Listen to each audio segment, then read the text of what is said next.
তুমি তো ভেবেছ জানি খুব সহজেই পেয়ে যাবে রাসূলের ঠিক শাফায়াত।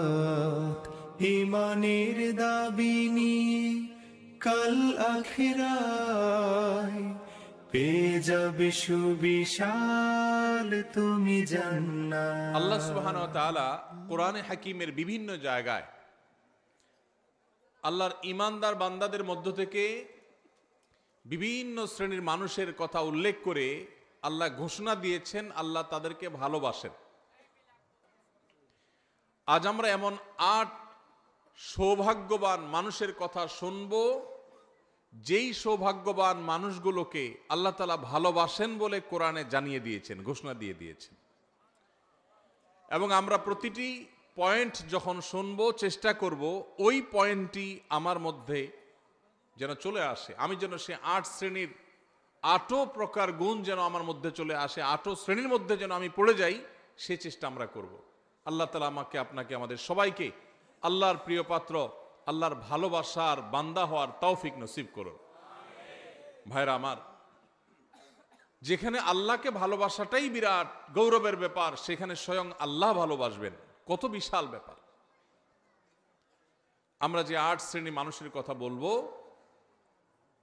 এগুলো আমরা বিভিন্ন সময় বিভিন্ন বক্তব্যে, বিভিন্ন কোরআনের আয়াতে, বিভিন্ন হাদিসে আমরা শুনেছি, পড়েছি, কিন্তু হয়তো এইভাবে রিয়ালাইজ করার সুযোগ অনেকের হয়নি যে আল্লাহ রাব্বুল আলামিন এই বিশেষ গুণ, বিশেষ বৈশিষ্ট্যধারী মানুষদেরকে ভালোবাসেন। তো আমরা সেগুলো জানবো ইনশাআল্লাহ। আল্লাহ তাআলা কোরআনে কারীমে বলেছেন, ওয়াল্লাযীনা আমানু আশাদ্দু হুব্বাল লিল্লাহ, যারা ঈমানদার, যারা আল্লাহর প্রতি ঈমান এনেছেন, আখিরাতের প্রতি ঈমান এনেছেন, সে মুমিন বান্দারা তারা আল্লাহকে সবচেয়ে প্রকটভাবে, সবচেয়ে শক্তভাবে, সবচেয়ে প্রগাঢ়ভাবে, সবচেয়ে বলিষ্ঠভাবে আল্লাহ রাব্বুল আলামিনকে ঈমানদারেরা ভালোবাসে। এটা আমাদের ঈমানদারদের ভালোবাসা। আমাদের ভালোবাসা সবচেয়ে প্রকট হবে, সবচেয়ে প্রগাঢ় হবে, সবচেয়ে বেশি ভালোবাসা হবে কার জন্য? কেন আল্লাহর জন্য ভালোবাসা হবে? কারণ ভালোবাসার যে সূত্র, কারোর গুণে মুগ্ধ হয়ে, কারোর অবদানে তুষ্ট হয়ে, তৃপ্ত হয়ে আমরা তাকে ভালোবাসি। সকল গুণের সৃষ্টিকর্তাকে আল্লাহ রাব্বুল আলামিন। যদি কারোর গুণে, কোনো ব্যক্তি বা বস্তুর গুণে আমাকে মুগ্ধ করে এবং তাকে ভালোবাসতে বাধ্য করে, তাহলে ওই ব্যক্তি বা বস্তুর গুণের সৃষ্টিকর্তা, যিনি এই গুণকে সৃষ্টি করেছেন, এই গুণ তার সৃষ্টি না হলে ওই ব্যক্তি বা বস্তুর মধ্যে আসতোই না। তাহলে সেই আল্লাহকে ভালোবাসা, এটা আমাদের বিবেকের দাবি, এটা আমাদের যুক্তি এবং ঈমানের দাবি কত বেশি হওয়ার কথা। ঠিক একইভাবে আমার প্রতি কারোর অবদান আছে, কেউ আমার উপকার করেছেন, অর্থ দিয়ে, কড়ি দিয়ে, পয়সা দিয়ে, কোনোভাবে আমার উপকার করেছেন, সেজন্য আমি তাকে ভালোবাসি।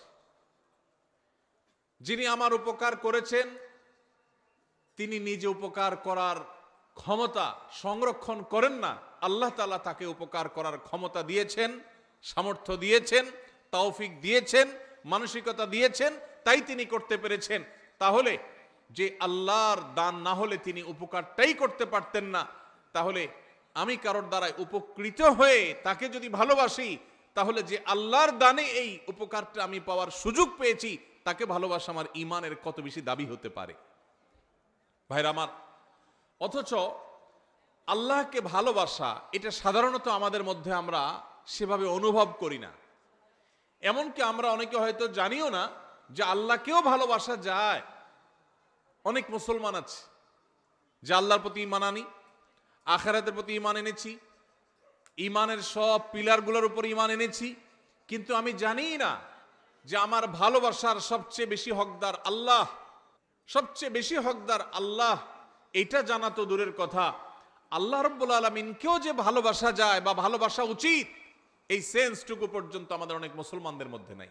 ভাইরা আমার, ভালোবাসার যত কারণ থাকতে পারে, তার সব কারণ, এই সবগুলো যার কারণে বা যার সৃষ্টি হিসেবে সেগুলোর কারণে আল্লাহ রাব্বুল আলামিনের প্রতি ভালোবাসা, এটা ঈমানের দাবি। কারোর মধ্যে যদি আল্লাহর প্রতি ভালোবাসা কম থাকে তাহলে বুঝতে হবে তার ঈমান দুর্বল, আর কারোর যদি আল্লাহর ভালোবাসা তার মধ্যে বেশি থাকে বুঝতে হবে তার ঈমান শক্তিশালী। আল্লাহর প্রতি আমাদের ভালোবাসা আছে কিনা এটা বোঝার উপায় কি, বা এটা সৃষ্টি করার উপায় কি, সে বিষয়ে আলোচনা করা আজকে আমাদের উদ্দেশ্য না, সেটা ভিন্ন টপিক। আমি শুধু মূল বিষয়টা পারলাম যে ঈমানদার হিসাবে আমরা আমাদের মাকে ভালোবাসি, আমরা আমাদের বাবাকে ভালোবাসি, আমরা আমাদের স্বামীরা স্ত্রীরা স্বামীদেরকে, বাবা সন্তানকে, সন্তান বাবাকে, ভাই বোন পরস্পরকে আমরা একে অন্যকে ভালোবাসি। এই যে আমরা একে অন্যকে ভালোবাসি, আমাদের ভালোবাসার গণ্ডি, আমাদের ভালোবাসার সীমানার মধ্যে সর্বাগ্রে থাকতে হবে আমাদের রব আল্লাহ রাব্বুল আলামিন। কারণ মা বাবা না হলে আমি দুনিয়াতে আসতাম না, আর আল্লাহ রাব্বুল আলামিন মা বাবাকে সৃষ্টি না করলে, তৌফিক না দিলে আমার দুনিয়াতে আসার কথা মা বাবাও চিন্তা করতেন না। এই জন্য ভাই, আল্লাহ তাআলাকে আমাদের ভালোবাসতে হবে। আল্লাহর প্রতি ভালোবাসা, এটা যখন আল্লাহর নেয়ামত সম্পর্কে আমরা জানবো, আল্লাহর দান অনুদানগুলোর কথা, আল্লাহর নেয়ামত রাজির কথা যখন আমরা গবেষণা করব, ভাববো, স্বয়ংক্রিয়ভাবে আল্লাহর ভালোবাসা আমাদের মধ্যে চলে আসবে। আল্লাহ তাআলা আমাদেরকে আল্লাহর ভালোবাসা অন্তরের অন্তঃস্থলে সুগভীরভাবে স্থাপন করার তৌফিক নসিব করুন। ভাইরা আমার, আল্লাহ রাব্বুল আলামিন তাকে যেখানে আমাদের ভালোবাসা কর্তব্য, সেখানে আল্লাহ তাআলা তার কিছু প্রিয় বান্দাদেরকে স্বয়ং ভালোবাসেন। আপনার সাথে কোনো পাওয়ারফুল ব্যক্তির সাথে পরিচয় আছে, এটাই যেখানে আপনার জন্য গৌরবের ব্যাপার, সেখানে সে পাওয়ারফুল ব্যক্তি যদি আপনাকে ভালোবাসেন, আপনাকে পছন্দ করেন, স্নেহ করেন, তাহলে সেটা আপনার জন্য কত বড় গৌরবের ব্যাপার হতে পারে। আমরা কোনো প্রভাবশালী ব্যক্তির সাথে আমাদের সম্পর্ক থাকলে, পরিচয় থাকলে আমরা গল্প দিতে পছন্দ করি, ঠিক না ঠিক? আছে না নাই? অমুক খালাতো ভাই, অমুক তালতো ভাই, অমুক ব্যয়, এসব গল্প দিতে আমাদের ভালো লাগে, কারণ লোকটা অনেক প্রভাবশালী। আর যদি স্বয়ং ওই লোকটাই বলে যে আমি অমুককে ভালোবাসি, আমার খুব পছন্দের, তাকে আমি অনেক লাইক করি, তাহলে এটা কত বড় গৌরবের বিষয় হতে পারে। আল্লাহ রাব্বুল আলামিন কোরআনে হাকিমে এইরকম ভালোবাসার, আল্লাহর পছন্দের মানুষগুলোর কথা বলেছে। আল্লাহর পছন্দের মানুষের তালিকা আসার জন্য সর্বাগ্রে যে বিষয়টি থাকতে হবে তা হলো ঈমান। ঈমান না থাকলে কখনো আল্লাহর প্রিয় পাত্র হওয়ার সুযোগ নেই। ঈমানদারদের মধ্যে যে 8 শ্রেণী মানুষকে আল্লাহ তাআলা ভালোবাসেন বলে কোরআনে জানিয়েছেন, তার মধ্যে থেকে সর্বপ্রথম এবং প্রধান শ্রেণী হলেন ওই মানুষগুলো যারা মুহসিন। যারা কি? মুহসিন। মুহসিন শব্দের অর্থ হলো যারা সৎকর্ম করে, ভালো কাজ করে, অন্যের প্রতি অনুগ্রহ করে, ইহসান করে। খুঁটে খুঁটে কোথায় ভালো কাজ আছে সে সেখানে চলে যায়, কোন কাজটা ভালো সে সেই কাজটা করে, কারোর প্রতি অনুগ্রহ করার সুযোগ আসলে সে সেই সুযোগ হাতছাড়া করে না। এই লোকটাকে বলে মুহসিন। আল্লাহ রাব্বুল আলামিন কোরআনে হাকিমের অন্তত 4 জায়গায় এই একই কথা আল্লাহ তাআলা তাঁর ভাষায় তিনি ব্যক্ত করেছেন, প্রকাশ করেছেন। সূরা বাকারা 165 নম্বর আয়াত, সূরা আলে ইমরান 134 নম্বর আয়াত, একইভাবে সূরা আলে ইমরান 148 নম্বর আয়াত, সূরা মায়েদা 93 নম্বর আয়াত। এই 4 জায়গায় আল্লাহ রাব্বুল আলামিন একই কথা বলেছেন। সূরা বাকারা আল্লাহ বলেছেন, ওয়া আহসিনু ইন্নাল্লাহা ইউহিব্বুল মুহসিনিন।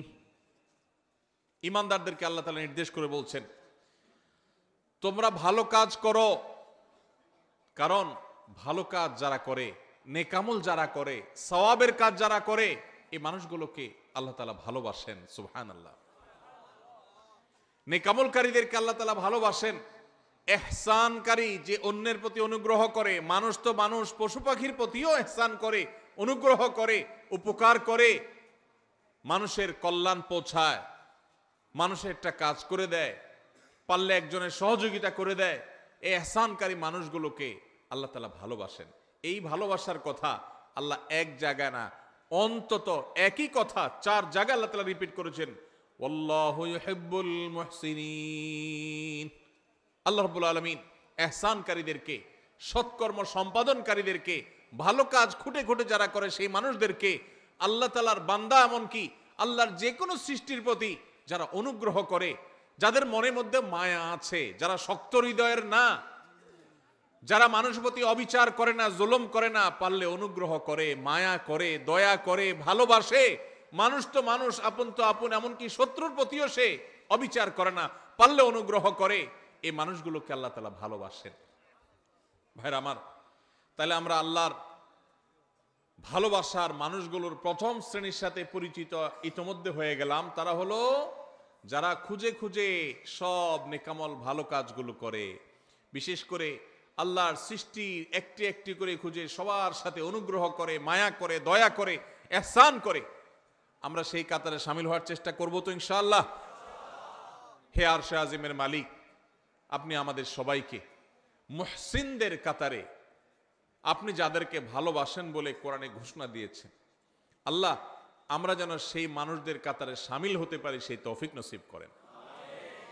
আজকের এই মাহফিল থেকে আমরা ভাই নিয়ত করে নেই, যখনই কোনো ভালো কথা শুনবো সবার আগে আমল করব। যখনই কোনো ভালো কথা জানবো সবার আগে সেটা বাস্তবায়ন করব।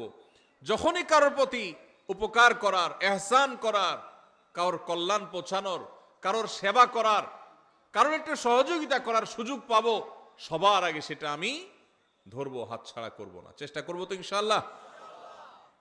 স্বার্থপরতার এই যুগে, স্বার্থান্ধের এই যুগে প্রত্যেকটা মানুষ নিজের স্বার্থ নিয়ে ভাবে, কারোর উপকারের কথা সাধারণত চিন্তা করে না। এমন স্বার্থান্ধ হয়ে গেছি আমরা আজ, এখন প্রবাদী হয়ে গেছে, আগে বাঁচলে বাপের নাম, নিজে বাঁচলে বাপের নাম। নিকৃষ্টতম একটা প্রবাদ আমাদের বাংলা ভাষায় প্রচলিত, নিকৃষ্টতম প্রবাদ, নিজে বাঁচলে বাপের নাম। এটা সেলফিশদের প্রবাদ, এটা কোনো মুসলমানের প্রবাদ নয়, এটা কোনো ভালো মানুষের প্রবাদ হতে।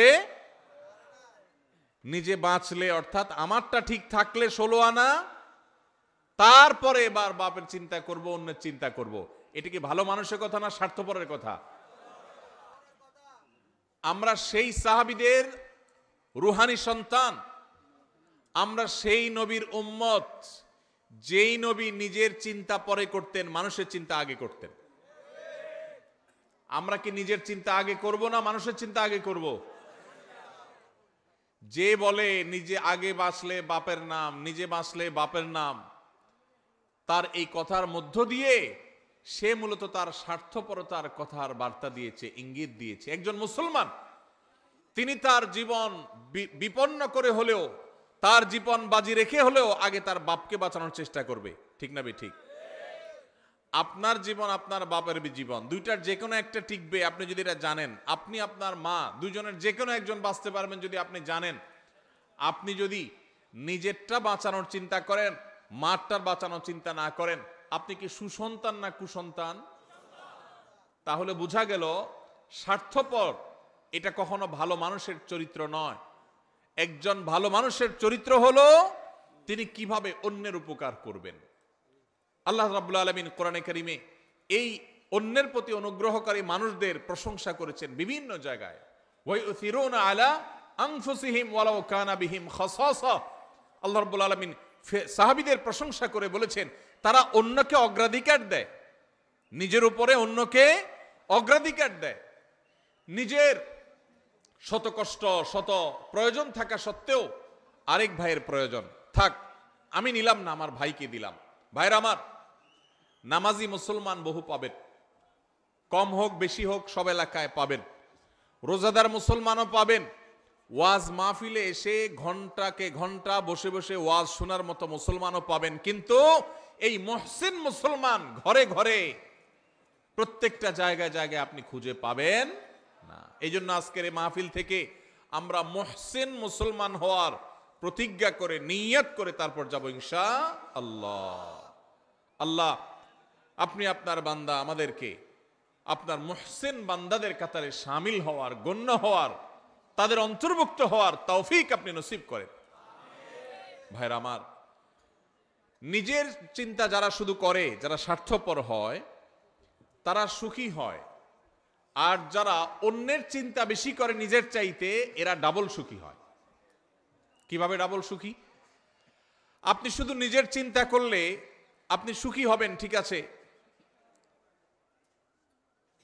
আপনি যদি নিজের চিন্তা বাদ দিয়ে বা নিজের চিন্তাকে অগ্রাধিকার না দিয়ে আরেকজনকে আপনি অগ্রসর করে দেন, আরেকজনের চিন্তা করেন যে আমি একটু কষ্ট করি, আরেকজনকে সুযোগ দিই, এইটা যদি আপনি চিন্তা করেন, মানুষের মুখে হাসি ফুটানোর যে আনন্দ, মানুষের উপকার করার যে আনন্দ, এই আনন্দ নিজে ভোগ করার মধ্যে কখনো নিহিত নেই। আমাদের এই প্রিয় স্বদেশ, এই প্রিয় বাংলাদেশকে যদি আমাদের গড়ে তুলতে হয় সত্যিকারের স্বপ্নের বাংলাদেশ হিসাবে, তাহলে আমাদের প্রত্যেককে এই মহসিনদের কাতারে সামিল হতে হবে। স্বার্থপর মানুষ দিয়ে একটা সুন্দর দেশ কখনো গড়া যেতে পারে? আল্লাহ তাআলা আমাদের সবাইকে আমাদের নিজের স্বার্থের চাইতে আমাদের অন্য যে কোনো ভাই, যে কোনো মানুষ, যে কোনো মুসলমান, আল্লাহ যে কোনো সৃষ্টিকে অগ্রাধিকার দেওয়ার, অন্যের প্রতি অনুগ্রহ করার, খুঁটে খুঁটে খুঁজে খুঁজে মানুষ উপকার করার তৌফিক আল্লাহ তাআলা আমাদের সবাইকে দান করুন। ভাইরা আমার, ইহসান এর সংজ্ঞা বা এর পরিচয় শুরুতেই বলেছিলাম যে ইহসান হলো আপনি মানুষ উপকার করলেন, ইহসান হলো যে কোনো নেকামল করলেন, নামাজ পড়লেন, এটা ইহসান, রোজা রাখলেন, এটা ইহসান। আর ইহসানের সর্বোচ্চ স্তর কি? নবী করিম সাল্লাল্লাহু আলাইহি সাল্লাম হাদিসে জিবরিল, ঐতিহাসিক হাদিস, যে হাদিসে জিবরিল আলাইহিস সালামের মাধ্যমে আমাদেরকে দ্বীন শেখানো হয়েছে, সেই হাদিসে নবী করিম সাল্লাল্লাহু আলাইহি ওয়াসাল্লাম শিক্ষা দিয়েছেন কি? ইহসান হলো আনতা আবুদাল্লাহা কাআন্নাকা তারা ফাইন লাম তাকুন তারাহু ফাইন্নাহু ইয়ারাক। আপনি যখন ইবাদত করবেন, নামাজ পড়বেন, আপনার স্মরণ আসবে যে আমি নামাজে দাঁড়িয়েছি, আমি আল্লাহকে দেখছি, আল্লাহকে দেখছি, এই কথা মনে করে নামাজে দাঁড়াবেন। আর যদি এই কথা মনে করতে না পারেন, এতদূর শক্তিশালী ইমানদার না হন, তো কমপক্ষে এইটা ভাববেন যে আল্লাহ তাআলার অবজারভেশনে আমি আছি, আল্লাহ আমার দিকে তাকিয়ে আছে। ভাইরা আমার, আপনি কোথাও ডিউটি করেন কোনো কোম্পানির, কোম্পানির মালিক পেছনে দাঁড়ানো আছে, অন দ্য স্পট আপনি ডিউটি করছেন। আপনি যদি জানতে পারেন, আঁচ করেন, অনুভব করেন যে মালিক সাহেব পেছনে দাঁড়ানো আছে বা মনিটর করছেন আপনাকে, তাহলে আপনার কাজের সিরিয়াসনেস একটু হলেও বেশি হবে কি হবে না? আপনি একটু নড়ে চড়ে বসবেন কি বসবেন না? ভাইরা আমার, ঠিক একইভাবে আমরা যখন ইবাদত বন্দেগী করব, যে কোনো ভালো কাজ করব, আমরা চিন্তা করব আমাদেরকে কে দেখছেন? আল্লাহ দেখছেন। আল্লাহ রাব্বুল আলামিন সবকিছু দেখেন, কোনো কিছুই তার কাছে গোপনীয় থাকে না। বিধায় ওই মানসিকতা নিয়ে যদি ইবাদত করতে পারেন, এটা হলো ইহসানের সর্বোচ্চ স্তর, সর্বোচ্চ লেয়ার। আপনি মুহসিনদের মধ্যে সবচেয়ে আপার ক্লাসের মুহসিন হতে পারবেন যদি আপনার সমস্ত ইবাদত করার সময় আল্লাহর কথা স্মরণ হয়। আপনি যখন নামাজে দাঁড়িয়ে সূরা পড়ছেন, আপনার মনে হচ্ছে আল্লাহ আমাকে দেখছেন। এই যে ওয়াজ মাহফিলে বসে আপনি কোরআন এবং হাদিসের কথা শুনছেন, একটি ভালো কাজে এসেছেন, এখনো আপনার মনে হবে যে আমার আল্লাহ দেখছেন যে বান্দা আমার কোরআন হাদিসের কথা শুনছেন।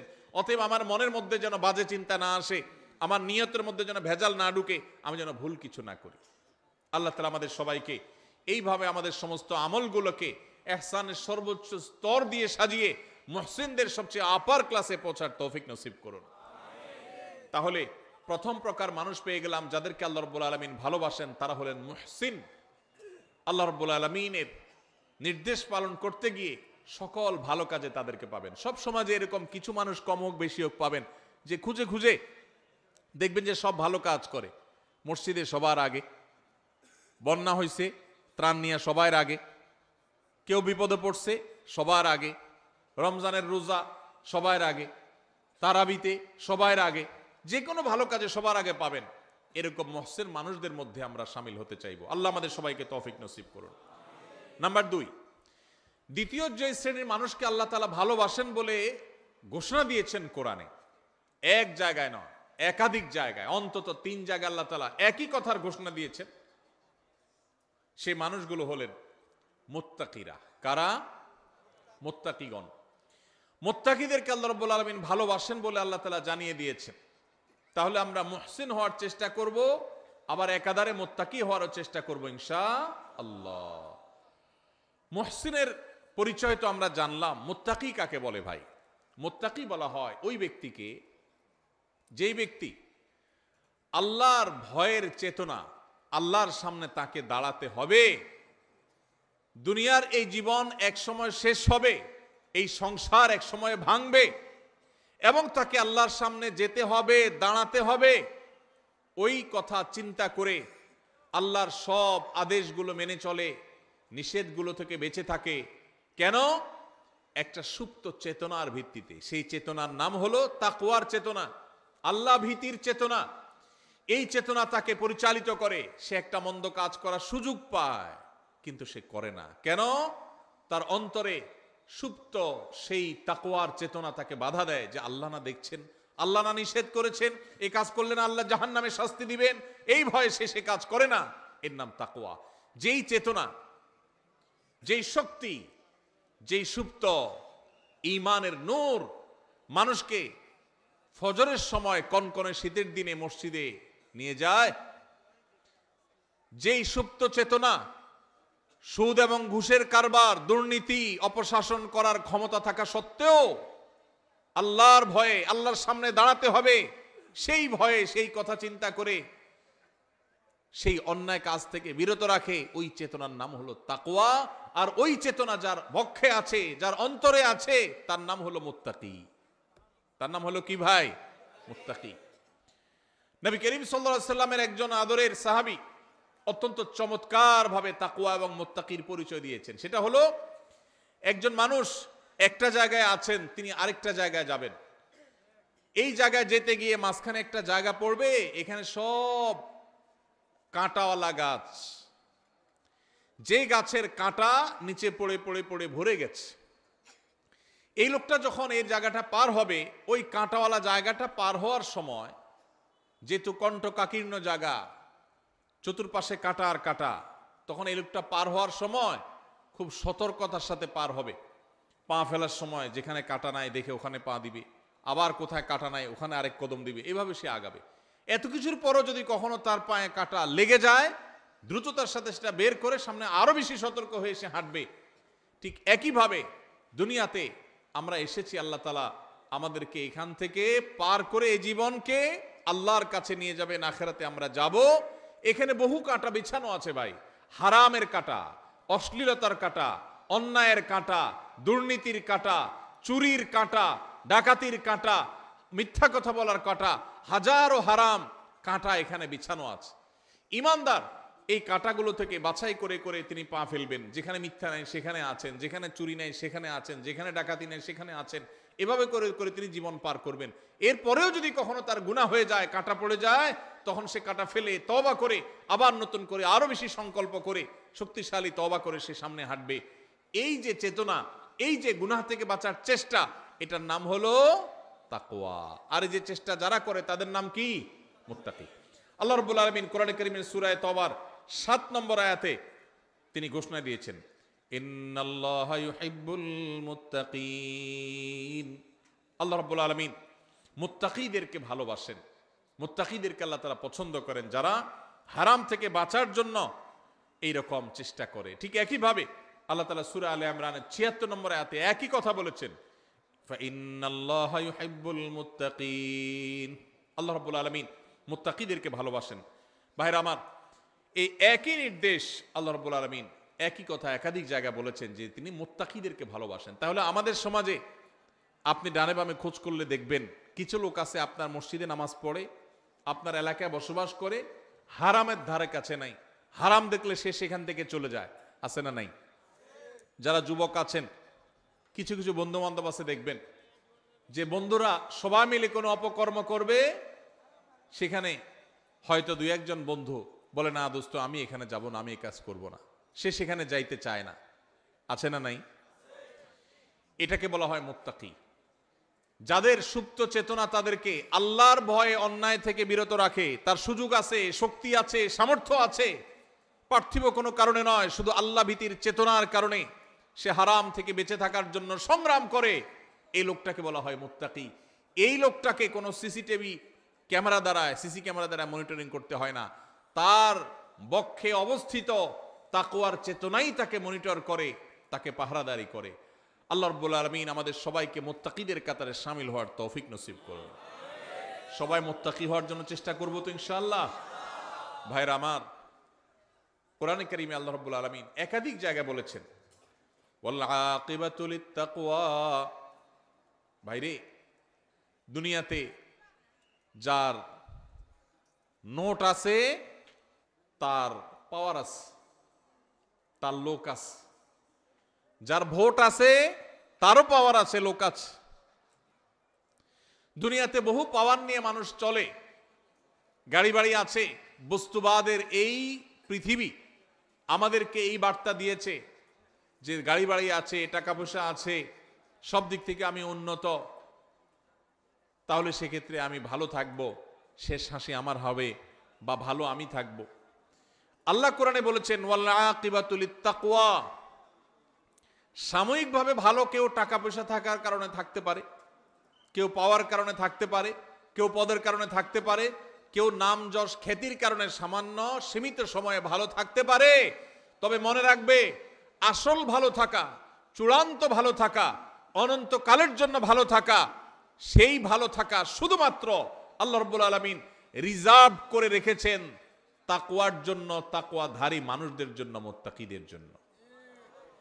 এই জন্য পৃথিবীতে হাসবে অনেকেই, টাকাওয়ালারা হাসবে, ক্ষমতাওয়ালারা হাসবে, চেয়ারওয়ালারা হাসবে, জনপ্রিয়তাওয়ালারা হাসবে, চেহারা সুন্দর আলারা হাসবে, তারপরে বিভিন্ন রকমের পাওয়ার হোল্ড করেন তারা হাসবে। বিভিন্ন কিছুর কারণে মানুষ হয়তো হাসি খুশি থাকবে, কিন্তু আসল হাসি, শেষ হাসি, চূড়ান্ত হাসি, যেই হাসির পরে আর কোনো কান্না স্পর্শ করবে না, সেই হাসি হাসবে শুধুমাত্র সেই মানুষগুলো যাদের বক্ষে আল্লাহর ভয়ের চেতনা বা তাকওয়া আছে। একজন মানুষ সারা জীবন হাসি মুখ থাকলেন, সারা জীবন সুখে থাকলেন, কিয়ামতের ময়দানে যদি আল্লাহ রাব্বুল আলামিন তাকে জাহান্নামের পরোয়ানা ঘোষণা করে জাহান্নামী ফেরেশতাদের হাতে সোপর্দ করে দেন, তারা যদি তাকে টানতে টানতে জাহান্নামে নিয়ে যায়, তাহলে তার সারা জীবনের সমস্ত সুখ, সকল সমৃদ্ধি, সকল হাসি খুশি থাকার 2 পয়সার কোনো মূল্য হতে পারে না। আর এর বিপরীতে সারা জীবন কষ্ট করেছে, নিগৃহীত ছিল, মাজলুম ছিল, নিষ্পেষিত ছিল, হাসি খুশি থাকতে পারে নাই। কিন্তু কিয়ামতের ময়দানে আল্লাহ রাব্বুল আলামিন যদি জান্নাতের পরোয়ানা দিয়ে, সার্টিফিকেট দিয়ে, ঘোষণা দিয়ে আল্লাহ যদি তাকে জান্নাতে প্রবেশ করিয়ে দেন, আল্লাহ বলেছেন ফামান যুহযিহা আনিন নারি ওয়া উদখিলাল জান্নাতা ফাকাদ ফাজ। যে ব্যক্তিকে জাহান্নাম থেকে দূরে সরানো হবে আর জান্নাতে প্রবেশ করানো হবে, এই ব্যক্তি সফল, এই ব্যক্তি সাকসেস। এই সাকসেস আর কখনো ব্যর্থতায় পর্যবসিত হবে না, এই সফলতা কখনো হারিয়ে যাবে না। পৃথিবীর সকল সফলতা একসময় হারিয়ে যায়, ক্ষমতা হারানোর ভয় আছে না নাই? আছে না নাই? না ক্ষমতা চিরকাল থাকে? হাতের কাছে আমাদের দৃষ্টান্ত দেখার সুযোগ হয়েছে না হয় নাই? নিজের চোখের সামনে এরকম জাজ্জল্যমান উদাহরণ দেখার পরও যদি ঈমান না জাগে, আর কখন জাগবে? ভাইরা আমার, টাকার জৌলস চিরকাল থাকে না শেষ হতে পারে? আমির ফকির হতে দেরি হয়? আল্লাহ চাইলে মুহূর্তের ভিতরে ফকির হয়। দুনিয়াতে মানুষ যত সফলই হোক, যত সাকসেসই হোক, যত সুখী হোক, এক সময় সে সুখ চলে যাওয়ার ভয় আছে। কিন্তু জান্নাতে যদি কেউ একবার প্রবেশ করে যায়, তো আর কখনো কোনো ব্যর্থতা তাকে স্পর্শ করবে। সেই শেষ হাসি সম্পর্কে আল্লাহ বলেছেন ওয়াল আকিবাতু লিত্তাকওয়া। মনে রাখবে, পৃথিবীতে কারোর খেতে ফসলটা ভালো হয়েছে, সে সুখী।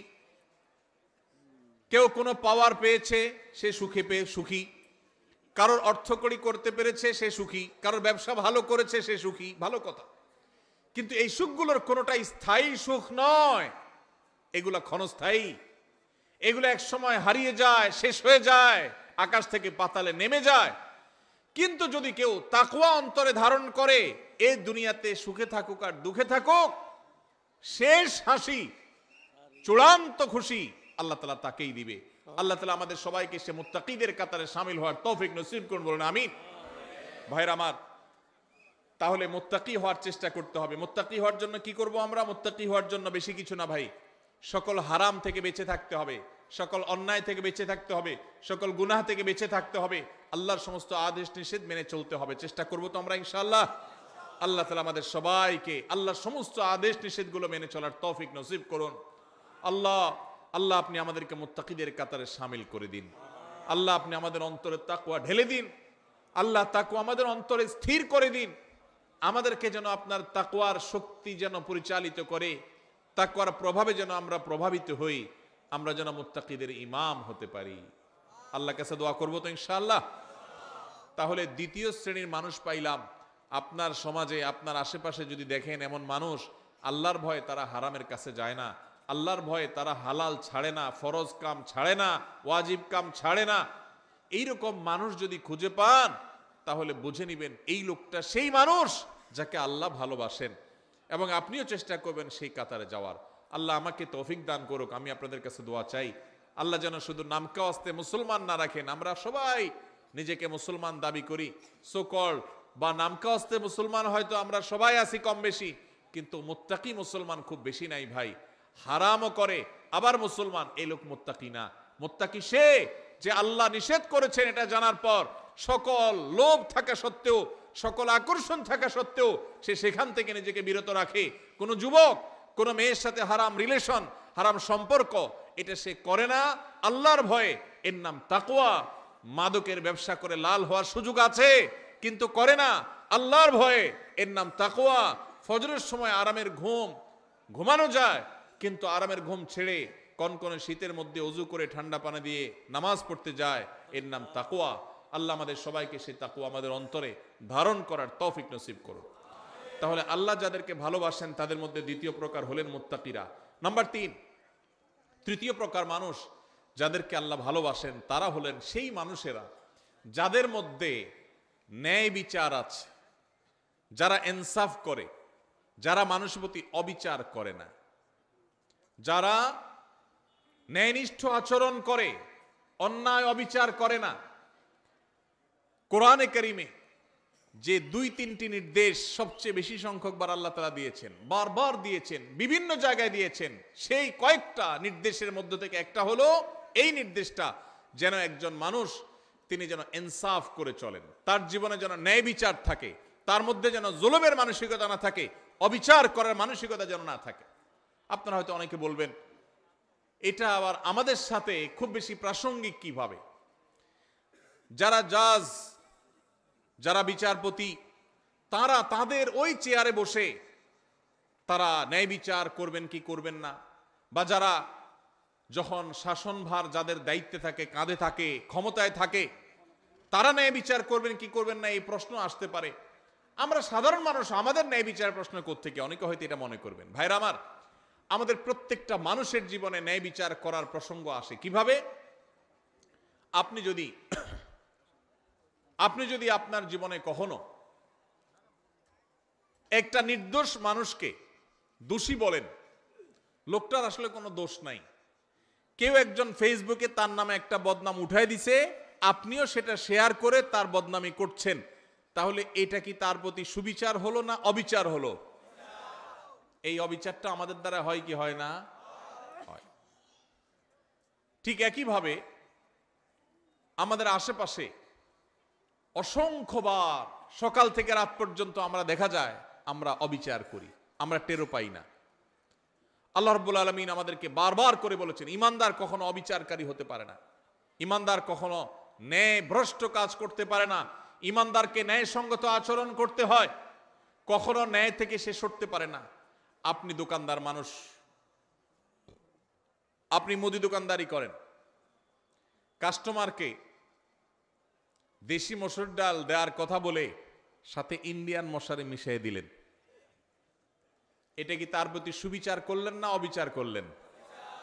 দাম নিলেন দেশি মশারির, দিলেন ইন্ডিয়ানটা মিশায়া। মশারি ইন্ডিয়ানটার দাম বেশি না দেশিটার দাম বেশি? যেটার দাম বেশি ওইটার টাকা নিলেন, আর কম দামাটার সাথে মিশিয়ে দিলেন, ন্যায় বিচার হলো না অবিচার হলো? তার যা হক সেটা দেয়া হয়েছে না নষ্ট করা হয়েছে? ভাইরা আমার, আপনি কাস্টমার, দোকানদার না। টাকা একটা ছিঁড়ে গেছে, টাকা ছিঁড়লে টাকার মান কমে না। বাংলাদেশ ব্যাংকের নিয়ম অনুযায়ী, দেশের প্রচলিত আইন অনুযায়ী কোনো টাকা ছিঁড়লে ওইটার মান কমে যায় না। কিন্তু যেভাবেই হোক আমাদের সমাজে কারোর কাছে ছেঁড়া টাকা থাকলে সে ওই টাকা চালাইতে খবর আছে, কারণ কেউ ছেঁড়া টাকা নিতে চায় না। এই জন্য আপনার কাছে কোনোভাবে একটা ছেঁড়া টাকা চলে আসছে, আপনি ছেঁড়া অংশকে লুকায়া দোকানদারকে এমন ভাবে দিয়ে দিচ্ছেন ব্যস্ততার মধ্যে বেটা ক্যাশে রেখে দিস। সুবিচার হলো নাকি অবিচার হলো? দোকানদার আপনাকে জিনিসটা দিছে ভালো, আপনি টাকাটা দিছেন এমন টাকা যে টাকা নিয়ে তার ভেজালে পড়া লাগবে, তাহলে কি সুবিচার হয়েছে না অবিচার হয়েছে? একজন মানুষ, তিনি এখানে নাই, তিনি এখন বাজারে গেছেন, আরেকজনের সাথে বসে তার ব্যাপারে আপনি বদনামি করলেন, তার প্রতি সুবিচার হলো না অবিচার হলো? এগুলা দূরবর্তী অবিচার। আমরা যদি একেবারে প্রাসঙ্গিক, একেবারে সবচেয়ে নিকটবর্তী যে সুবিচার অবিচারের বিষয়টা সেটাও দেখি, তো আমরা দেখব যে আমরা ওই যে আমি শুরুতে যে প্রবাদের কাছে কথা বলছিলাম, আমরা নিজের বেলায় 16 আনা, অন্যের বেলায় 1 আনাও, এটা কি সুবিচার না অবিচার? এই সমাজে বেশিরভাগ মানুষ দেখবেন এত বেশি স্বার্থপর যে নিজেরটা 16 আনা বুঝে, আরেকজনেরটা 1 আনাও বুঝে না। এই লোকটা ভিতরে সুবিচার আছে না অবিচার আছে? আল্লাহ রাব্বুল আলামিন অবিচারকারী মানুষদের ভালোবাসেন না, আল্লাহ ভালোবাসেন সুবিচারকারী মানুষদের। ভাইরা আমার, আপনি রাস্তায় যাচ্ছেন, হঠাৎ করে দেখলেন একটা ভেজাল বাজছে, গন্ডগোল চলছে। কি গন্ডগোল? আপনার খুব ঘনিষ্ঠ এক বন্ধু বাইক নিয়ে যাচ্ছে, রিকশাওয়ালার সাথে কোনোভাবে অ্যাক্সিডেন্ট হয়ে গেছে, এখন এটা নিয়ে বাদানুবাদ ঝগড়া চলতেছে, কার দোষ কার গুণ। আপনি সেখানে গিয়ে যখন দেখছেন যে আমার দোস্ত বাইক চালাচ্ছে, রিকশাওয়ালার সাথে সংঘর্ষ হয়েছে, রিকশা আরোহী পড়ে গেছেন, আহত হয়েছেন, রিকশাওয়ালা ক্ষতিগ্রস্ত হয়েছেন, আপনি চোখ বন্ধ করে ডাইরেক্ট যায়া যেভাবে হোক ঘুরায় পেঁচায় আপনার দোস্ত, আপনার বন্ধুর পক্ষ অবলম্বন করলেন, আর রিকশাওয়ালা বললেন, ভাই আপনারই তো দোষ মনে হচ্ছে। সুবিচার না অবিচার? আপনি ভালো করে জানেন না, আপনি ওখানে ছিলেনও না, আপনার দোস্ত দেখে আপনি তার পক্ষ নিয়ে নিলেন, আরেকজনের বিপক্ষে চলে গেলেন। সুবিচার না অবিচার? আপনার এলাকার মানুষের সাথে আরেক এলাকার মানুষের গন্ডগোল লাগছে, আপনি যাই দেখলেন আরে আমার বাড়ির কাছের মানুষ, এবার যেহেতু আমার বাড়ির কাছের মানুষ, অতএব অন্ধের মতো তার সমর্থন করলাম, সে অন্যায়কারী হোক আর নির্দোষ হোক, সে যেটাই হোক না কেন, আমার এলাকার লোক বিধায় তার সমর্থন আমি করলাম। সুবিচার না অবিচার? কারণ তার পক্ষে যদি আপনি নেন আর যদি সে আসলে দোষী হয়, তাহলে আপনি দোষীর পক্ষ নিলেন, নির্দোষের বিরুদ্ধে গেলেন। সুবিচার হবে না অবিচার হবে? ইমানদার কখনো অবিচার করতে পারে? ভাইরা আমার, এই কথাকে আল্লাহ রাব্বুল আলামিন কোরআনে কারীমে সূরা মুমতাহানার 8 নম্বর আয়াতে বলেছেন। একই কথা আল্লাহ রাব্বুল আলামিন কোরআনে কারীমে সূরা হুজুরাতের 9 নম্বর আয়াতে বলেছেন। একই কথা আল্লাহ তাআলা সূরা মায়দার 42 নম্বর জায়গায় বলেছেন। অন্তত 3 জায়গায় আল্লাহ তাআলা বলেছেন, ইন্নাল্লাহা ইউহিব্বুল মুকসিতিন। আল্লাহ বলেছেন, ওয়া আকসিতু, তোমরা সব সময় ন্যায় বিচার করে চলবে। খবরদার, ন্যায় বিচার করে চলবে, কারণ আল্লাহ তাআলা ন্যায় বিচারকারীদেরকে, ন্যায়নিষ্ঠ আচরণকারীদেরকে, ইনসাফকারীদেরকে ভালোবাসেন। জালিম, অত্যাচারী, অবিচারকারী এরকম মানুষকে আল্লাহ পছন্দ করেন না, ভালোবাসেন না। আল্লাহ ভালোবাসেন তাদেরকে যারা ন্যায় বিচার করে। অনেক লোক নামাজ পড়ে, ন্যায় বিচার নাই, আছে না নেই? অনেক লোক লম্বা দাঁড়িয়ে আছে কিন্তু ন্যায় বিচার নাই, আছে না নেই? এক ছেলে তার একটু বেশি টানে, আরেক ছেলের দেখতেও পারে না, দাড়ি কিন্তু লম্বা। ন্যায় বিচার না অবিচার? অবিচার। বিয়ে করেছে, শ্বশুরবাড়ির জন্য জান ফিদা, বাপমার খোঁজ খবরও নেয় না। ন্যায় বিচার না অবিচার? অবিচার। ইমানদার সব সময় কার কতটুকু হক, আমার বাবা তার হক এতটুকু আমি দিয়ে দিব, এতে যদি আমার শ্বশুর বাড়ি নাখোশ হয় হোক, এমনকি আমার শ্বশুর বাড়ির যতটুকু হক ততটুকু আদায় করতে গেলে যদি বাপের বাড়ি নাখোশ হয় হোক, আমি কোনোদিন অবিচার করব না। যার যা পাওনা সেটা আমি পাই পাই করে বুঝিয়ে দিব, এর নাম সুবিচার। ইমানদার সবসময় সুবিচারকারী হবে। আজকের এই সমাজে দাড়িওয়ালা মানুষ কম বেশি আছে, টুপিওয়ালা মানুষ কম বেশি পাওয়া যায়, নামাজি মানুষ রোজাদার মানুষ কম বেশি পাওয়া যায়, ওয়াজ মাহফিল শোনা মানুষের সংখ্যাও কম নয়, কিন্তু সুবিচারকারী মানুষের সংখ্যা এদেশে হাতে গোনা হয়ে গেছে, নগণ্য হয়ে গেছে, হারিয়ে গেছে। ভাইরা আমার, আমরা আমাদের জীবনের পরতে পরতে প্রত্যেকটা জায়গায় জায়গায় আমাদের ন্যায় বিচারের প্রশ্ন আসে। আমরা হয়তো মনে করেছি অনেকে ন্যায় বিচার আর অবিচার এগুলো তো জজদের কাজ, বিচারকদের কাজ। না ভাই, আপনি নিজে বিচারক। প্রতিটা পদে পদে আপনার বিচারের প্রশ্ন আসে। শুধুমাত্র মুসলমানদের সাথে না, এমনকি অন্য ধর্মের মানুষও যদি হয়, হিন্দু বৌদ্ধ খ্রিস্টান যে কোনো ধর্মের মানুষও যদি হয়, আল্লাহ বলেছেন কোরআনে, লা ইয়ানহাকুমুল্লাহু আনিল্লাযীনা লাম ইউকাতিলুকুম ফিদ-দীনি ওয়া লাম ইউখরিজুকুম মিন দিয়ারিকুম আন তাবাররুহুম ওয়া তুকসিতু ইলাইহিম ইন্নাল্লাহা ইউহিব্বুল মুকসিতিন। অন্য ধর্মের মানুষরা তোমাদের উপর যদি কোনো যুদ্ধ চাপায় না দেয়, তোমাদের দেশ থেকে বের করে না দেয়, শান্তিপূর্ণভাবে যদি সহাবস্থান করে, তাহলে তাদের প্রতি অন্য ধর্মের মানুষ হওয়া সত্ত্বেও ন্যায়নিষ্ঠ আচরণ করতে আল্লাহ নিষেধ করেন না, বরং ন্যায়নিষ্ঠ আচরণকারীদেরকেই আল্লাহ ভালোবাসেন। এই জন্য ন্যায়নিষ্ঠ আচরণ করবো তো ইনশাআল্লাহ। ভাইরা আমার, আমাদের জীবনের প্রতিটি পদে পদে কিন্তু ন্যায় আচরণ করার ব্যাপার আছে। এখন মুশকিল হলো, আমরা ন্যায়সঙ্গত আচরণ বা ন্যায় বিচার এটা অন্যের বেলা অনেক সময় করতে পারি, নিজের লোক হলে তখন পারি না। আল্লাহ রাব্বুল আলামিন সেজন্য বলেছেন, ওয়াইন কুলতুম ফাদিলু ওয়ালাউ কানা যা কুরবা। যখন কথা বলবা ইনসাফের সাথে বলবা, সত্যটা হক কথাটা বলবা, যদিও তোমার আত্মীয় হয়, রক্ত সম্পর্কীয়, কাছের লোক হয়, তারপরও হক কথা বলতে দ্বিধা করবা। একটা অপকর্ম করেছে কে? আপনার চাচাতো ভাই বা আপনার আপন ভাই বা আপনার শালা, আপনার কাছের কেউ। আপনার এখন মুখে একেবারে কুলুপ, মুখে তালা, আপনি কিচ্ছু দেখেন নাই, কারণ আকামটা করছে কে? কাছের লোক। এটা কি সুবিচার না অবিচার? অবিচার।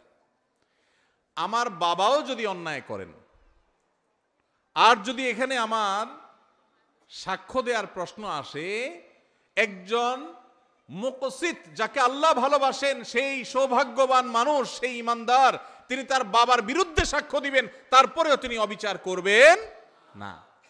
সহজ কথা না ভাই? ওয়াজ করা অনেক সহজ, এই বিষয়টা আমল করা এত সহজ না। আল্লাহ রাব্বুল আলামিন কোরআনে কারীমে সেজন্য বলেছেন, ওয়ালা ইয়াজরিমান্নাকুম শানাআনু কওমিন আল্লা তা'দিলু ই'দিলু হুয়া আকরাবু লিত্তাকওয়া। তোমার সাথে কারোর শত্রুতা আছে, কারোর শত্রুতা আছে, যেহেতু শত্রুতা আছে সেই জন্য ওই বেটা কোনো কারণে ফেঁসে গেছে। তুমি জানো যে লোকটার আসলে দোষ নাই, কিন্তু যেহেতু শত্রু, অতএব এই চান্সে সে যেহেতু ফেঁসে গেছে, পারলে ধরে আরো তার ডুবাই দাও। এই আচরণটা আমাদের সমাজে আছে না নাই? রাজনৈতিক দ্বন্দ্ব আছে, আপনি এক দল করেন, সে আরেক দল করে, যেভাবে হোক সে ফেঁসে গেছে, আসলে সে দোষী না, আপনি জানেন। দোষী হলে তো ভিন্ন কথা, মনে করেন সে দোষী না, এটা আপনি জানেন, যেহেতু তার সাথে আপনার রাজনৈতিক দ্বন্দ্ব আছে এবং সে ফেঁসে গেছে, তার নামে একটা বদনাম উঠে গেছে, তাহলে এবার এই চান্সে আপনিও ঢোল পিটাইয়া তার বদনামে আরো বাড়ায় দিলেন। সুবিচার না অবিচার? আল্লাহ এই কথা বলেছেন, ওয়ালা ইয়াজরিমান্নাকুম শানাআনু কওমিন আল্লা তা'দিলু। খবরদার, কারোর সাথে তোমার শত্রুতা থাকতে পারে, ভিন্ন মত থাকতে পারে, ভিন্ন চিন্তা থাকতে পারে, মতবিরোধ থাকতে পারে, মতপার্থক্য থাকতে পারে, তোমার সাথে যত শত শত্রুতা থাকুক না কেন, শত্রুতার কারণে তার প্রতি জুলুম যেন না হয়। হক কথা শত্রুর পক্ষেও যদি যায়, সেটা বলতে তোমার দ্বিধা করা যাবে না। আর যদি হক কথা বলতে গিয়ে নিজের কাছের লোক বেজার হয়, সেটা বলতেও দ্বিধা করা যাবে না। কোনো অবস্থাতে অবিচার করা যাবে আল্লাহ রাব্বুল আলামিন সে মানুষদেরকে ভালোবাসেন যারা অবিচার করে না। ভাইরা আমার, এই ব্যাধিটা আমাদের সমাজে সবচেয়ে প্রকট আকার ধারণ করেছে। শহরে গ্রামে সর্বত্র আপনি দেখবেন যে মানুষটার সবই ভালো, কিন্তু তার বিবেক বিবেচনা অনুযায়ী সে কাজ করে না। তার চোখের সামনে একটা অঘটন ঘটেছে, সে দেখেছে, কিন্তু সে না দেখার ভান করে আছে। শুধুমাত্র পক্ষের লোক যদি হয় তো উল্টাপাল্টা হইলে ওইটাকে লেপসেপ দিয়ে ওইটাকে জোড়াতালে দিয়ে ভালো করার চেষ্টা, আর যদি বিরুদ্ধের লোক হয় তাহলে ভালো জিনিসটাকেও খোঁচায় খোঁচায় খারাপ করার চেষ্টা। আছে না নাই? এগুলো করে আপনি রাজনীতি করতে পারেন, এগুলো করে আপনি ব্যক্তি স্বার্থ উদ্ধার করতে পারেন। মনে রাখবেন, কিয়ামতের ময়দানে আল্লাহর আযাবকে আপনি এড়াতে পারবেন। এই জন্য যদি মুসলমান হতে হয়, যদি মুকসিত হতে হয়, যদি আল্লাহর প্রিয় বান্দা হতে হয়, তাহলে অবিচার ছাড়তে হবে, ন্যায় বিচার আনতে হবে নিজের জীবনে, নিজের চিন্তায়, নিজের আচরণে, নিজের কথায়, নিজের কাজে। আমার কথা দিয়ে কারোর প্রতি যেন অবিচার না হয়। চেষ্টা করবো তো ইনশাআল্লাহ আমাদের মুখ দিয়ে, আমাদের জবান দিয়ে কারোর প্রতি কোনো অবিচার যেন না হয়, কোনো অবস্থাতেই না। আল্লাহ আমাকে, আপনাকে, আমাদের সবাইকে এই আমলটি করার মধ্য দিয়েও আল্লাহর প্রিয় বান্দা যাদেরকে স্বয়ং আল্লাহ ভালোবাসেন। যত সহজে বলে ফেলছি, বিষয়টা তো সহজ না। আরে ভাই, আল্লাহকে ভালোবাসাটাই তো অনেক বড় ব্যাপার, গৌরবের ব্যাপার যে আপনি আল্লাহকে ভালোবাসেন। রাষ্ট্রের সর্বোচ্চ চেয়ারে মানুষ, তার সাথে আপনার সম্পর্ক আছে, আসা যাওয়া আছে, এইটুকুই তো আপনার গৌরবের জন্য যথেষ্ট। আর সেখানে সেই লোক নিজে আপনাকে ভালোবাসেন, এটা যদি তিনি জানায় দেন যে আমি কক্সবাজার জেলার উখিয়ার অমুক গ্রামের অমুককে আমি ভালোবাসি, পছন্দ করি, সে আমার বন্ধু, বেস্ট ফ্রেন্ড, এটা যদি রাষ্ট্রের সর্বোচ্চ ব্যক্তি বলে, পাবলিকলি ডিক্লেয়ার করে, আপনার গর্বের কোনো শেষ থাকবে? সেখানে স্বয়ং আল্লাহ রাব্বুল আলামিন, কোন রাষ্ট্রের প্রধান না, এই সকল সৃষ্টি জগতের মহান সৃষ্টিকর্তা যিনি, তিনি নিজে ঘোষণা দিয়েছেন যাদের মধ্যে ইনসাফ আছে, যাদের মধ্যে ন্যায় বিচার আছে, যারা অন্যায় করে না, জুলুম করে না, নিজের প্রতিও না, শত্রুর প্রতিও না, অমুসলমানের প্রতিও না, কারোর প্রতি না, ন্যায় এবং ইনসাফের ক্ষেত্রে তারা এক চুলে দিক সেদিক হয় না। কে নাখোশ হলো আর কে খুশি হলো, তার দল থাকলো কি থাকলো না, তার পছন্দের লোকজন তাকে ভালোবাসলো কি বাসলো না, এসব দেখা দেখি নাই। সৎ এবং সত্য কথা সে ঠিকই বলে, ইনসাফ ঠিকই করে, জুলুম কারোর প্রতি করে না। এই মানুষকে স্বয়ং আরশের মালিক, স্বয়ং রাজাদিরাজ, সকল সৃষ্টি জগতের সৃষ্টিকর্তা মহান আল্লাহ রাব্বুল আলামিন স্বয়ং ভালোবাসেন। আল্লাহ তাআলা আমাদের সবাইকে সেই সৌভাগ্যবান মানুষদের কাতারে শামিল হওয়ার তৌফিক দান করুন। তাহলে তিনটা শ্রেণী পেয়ে গেলাম। প্রথম শ্রেণী ছিল কি? মুহসিন, যারা খুঁটে খুঁটে সব ভালো কাজগুলো করে, মানুষ উপকার করে, ইহসান করে। আর দ্বিতীয় হলেন মুত্তাকি, যাদের মধ্যে আল্লাহর ভয়ের চেতনা আছে, সেজন্য সে আল্লাহর ফরজ নির্দেশ ছাড়া থাকতে পারে না, আর আল্লাহর হারামের ধারে কাছেও যায় না। আর 3 নম্বর হলেন ইনসাফকারী, মুকসিত, যাদেরকে বলেছেন আল্লাহ। আল্লাহর ভাষা যারা মুকসিত, সে ইনসাফকারী, ন্যায় নিষ্ঠ আচরণকারী, কখনো অবিচার করে না, দোস্ত হোক আর যেই হোক। আল্লাহ তাআলা আমাদের সবাইকে এদের কাতারে শামিল হওয়ার তৌফিক দান করুন। নাম্বার 4 নম্বর হলো যারা তওবা করে। যারা কি করে ভাই? তওবা করে। আল্লাহু আকবার। আমাদের সবারই জীবনে ভুল ত্রুটি হয়, হয় কি হয় না বলেন? গুনাহমুক্ত কে কে আছেন এখানে? আছেন কেউ? সবারই আমাদের গুনাহ হয়। নবী সাল্লাল্লাহু আলাইহি ওয়াসাল্লাম এই কথাই বলেছেন, কুল্লু বনি আদম খাত্তা ওয়া খায়রুল খাত্তাইনা আত-তাওয়াবুন। সকল আদম সন্তানই কম বেশি অপরাধী, আমাদের সবারই কম বেশি দোষ আছে। কিছু লোক আছে সমাজে, দেখবেন সে কোনো দোষ খুঁজে পায় না। আছে না নাই? নিজের কোনো দোষ খুঁজে পায় না। বিপদ আপদ হলে বলে কি, আমার কেন এগুলা হলো, আমি বুঝলাম না, কি অন্যায়টা করলাম, আমি কি অন্যায় করছি, উনি খুঁজে পায় না। নিজের অন্যায় খুঁজে না পাওয়াটাই তো সবচেয়ে বড় অন্যায়, ঠিক না ঠিক? মানুষ যার পরতে পরতে ভুল হয়, এটা ভুল হয়, ওইটা ভুল হয়, মানুষ, সে মানুষ যদি নিজের ভুলের কথাই সে আঁচ করতে না পারে, এটাই তো সবচেয়ে বড় অন্যায়। অনেক লোক আছে দেখবেন বিড়ি বা সিগারেটের ধোঁয়া ছাড়তে ছাড়তে বলে, ভাই জানেন আমার এই জীবনে আমি কোনোদিন কারোর কোনো ক্ষতি করিনি। ছাড়তেছে কিসের ধোঁয়া? সিগারেটের ধোঁয়া। উপকার করতেছে না ক্ষতি করতেছে? ধোঁয়া ছাড়তে ছাড়তে বলে, জানেন ভাই এই জীবনে কোনোদিন কারোর কোনো ক্ষতি করি নাই। স্টিল সে ক্ষতি করতেছে, কিন্তু তার সে খবর। তো অনেক লোক এমন আছেন যে নিজের পাপ অপরাধ খুঁজে পায় না, বলে যে এত বিপদ আমার কেন, কি অন্যায়টা করলাম আমি, কি অন্যায় করছে উনি। ভাইরা আমার, আমাদের অজান্তে কত ভুল হয় বলেন। ধরেন আপনি নামাজে দাঁড়াইছেন, ইবাদত করতেছেন, আপনার জামাটা হয়তো কোনো কারণে একটু গন্ধ হয়ে গেছে, আপনি জানেনও না, হতে পারে না কোন এক সাইডে কোনো গন্ধ কিছু লাগছে বা কিছু, আপনার পাশের মুসল্লির কষ্ট হচ্ছে, অন্যায় না ন্যায় এটা? আপনি হয়তো টেরো পান নাই, হইতে পারে কি পারে না বলেন? আপনি হয়তো বাজারে গেছেন, পাবলিক বাসে উঠছেন, খুব চাপাচাপি ভিড়ের মধ্যে উঠছেন, এই চাপের মধ্যে একটু জোর করে উঠতে গিয়া হয়তো কেউ কষ্ট পেয়েছে, আপনি টেরো পান নাই, হতে পারে কি পারে না? হতে পারে না এরকম?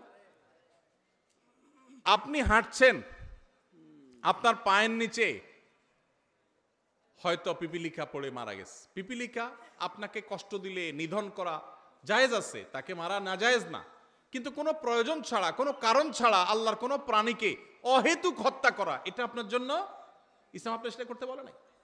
কিন্তু আপনার অজান্তে আপনার পায়ের নিচে পড়ে এরকম বহু প্রাণী হয়তো মারা গেছে, হোয়ারেস তাকে মারার কোনো কারণ হয়তো নাই, সে আপনার কোনো উপদ্রব করছে না, আপনি রাস্তা দিয়ে হেঁটে যাচ্ছেন, কিন্তু আপনার অজান্তে কাজটা হয়ে গেছে, হতে পারে কি পারে না?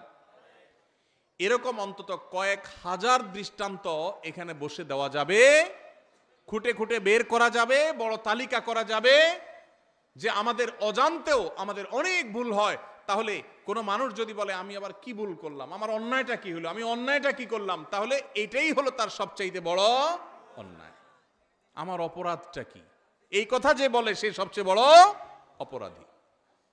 আল্লাহর কাছে বান্দা সব সময় তার অপরাধ বোধের কথা স্মরণ করবে। আমার অজান্তে কত অপরাধ হয়ে যাচ্ছে, জ্ঞাতসারে কত অপরাধ হয়ে যাচ্ছে। এই যে আমি কথা বলছি, এই কথাটা যে মাপে হওয়া দরকার একটু বেশি মাপে হয়ে যাচ্ছে, হতে পারে এটাও একরকমের সীমা লঙ্ঘন।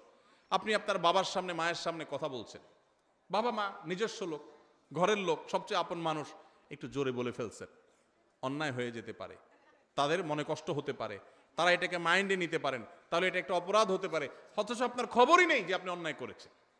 এরকম অজস্র অপরাধ হয়। এজন্য ইমানদার সবসময় তওবা করবে। আমাদের প্রিয় নবী সাল্লাল্লাহু আলাইহি সাল্লামের প্রিয় একটা আমল ছিল নিয়মিত তওবা করা। আপনি মিডিল ইস্টে গেলে দেখবেন আরাবিয়ানরা, বিশেষ করে সৌদি নাগরিকরা, কোনো ডাক্তারের ওয়েটিং রুমে বা কোনো পাবলিক প্লেসে, কোনো অপেক্ষার জায়গায় তারা এরকম লিখে রাখে ইমলা আওকাতাল ইন্তিজার বিল ইস্তিগফার, অর্থাৎ ওয়েটিং এর সময়টাকে আল্লাহর কাছে ইস্তিগফার করে কাটান। ভাইরা আমার, এই জন্য নবী সাল্লাল্লাহু আলাইহি সাল্লাম নিয়মিত প্রতিদিন ইস্তিগফার করতেন, কমপক্ষে 70 বার, সম্ভব হলে আরো বেশি সংখ্যক বার আমরা ইস্তিগফার করার চেষ্টা করব। আল্লাহ আমাদের সবাইকে তৌফিক দান করুন। ইস্তিগফারের চেতনা হলো আল্লাহর কাছে নিজের অপরাধের কথা স্মরণ করে ক্ষমা চাওয়া, যে আল্লাহ আপনি মাফ করে দেন, আল্লাহ আমি আর গুনাহ করব না, আল্লাহ আমার অজান্তে ভুল হতে পারে, জ্ঞাতসারে ভুল হতে পারে, আল্লাহর কাছে মাপ চাওয়া। আল্লাহর কাছে মাপ চাওয়ার একটা মজা আছে ভাই। মানুষের কাছে মাপ চাইলে আপনার মনটা দেখবেন খারাপ হয়ে গেছে। একজনের কাছে আপনার ছোট হওয়া লাগছে, সে আপনার বলছে এখন মাপ চাবি, জোর করে আপনার মাপ চাওয়াইছে, আপনার কাছে ভালো লাগবে না খারাপ লাগবে? যে কোনো মানুষের কাছে, কারোর কাছে কেউ মাপ চাইতে ভালো লাগে না।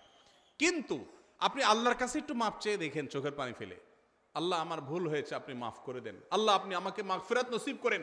আপনি যদি আল্লাহর কাছে মাপ চান, চোখের পানি ফেলেন, আল্লাহর শপথ, পৃথিবীর বহু সুখ, বহু তৃপ্তির চাইতে বেশি তৃপ্তিদায়ক হবে আল্লাহর কাছে মাপ চাওয়ার মুহূর্তগুলো।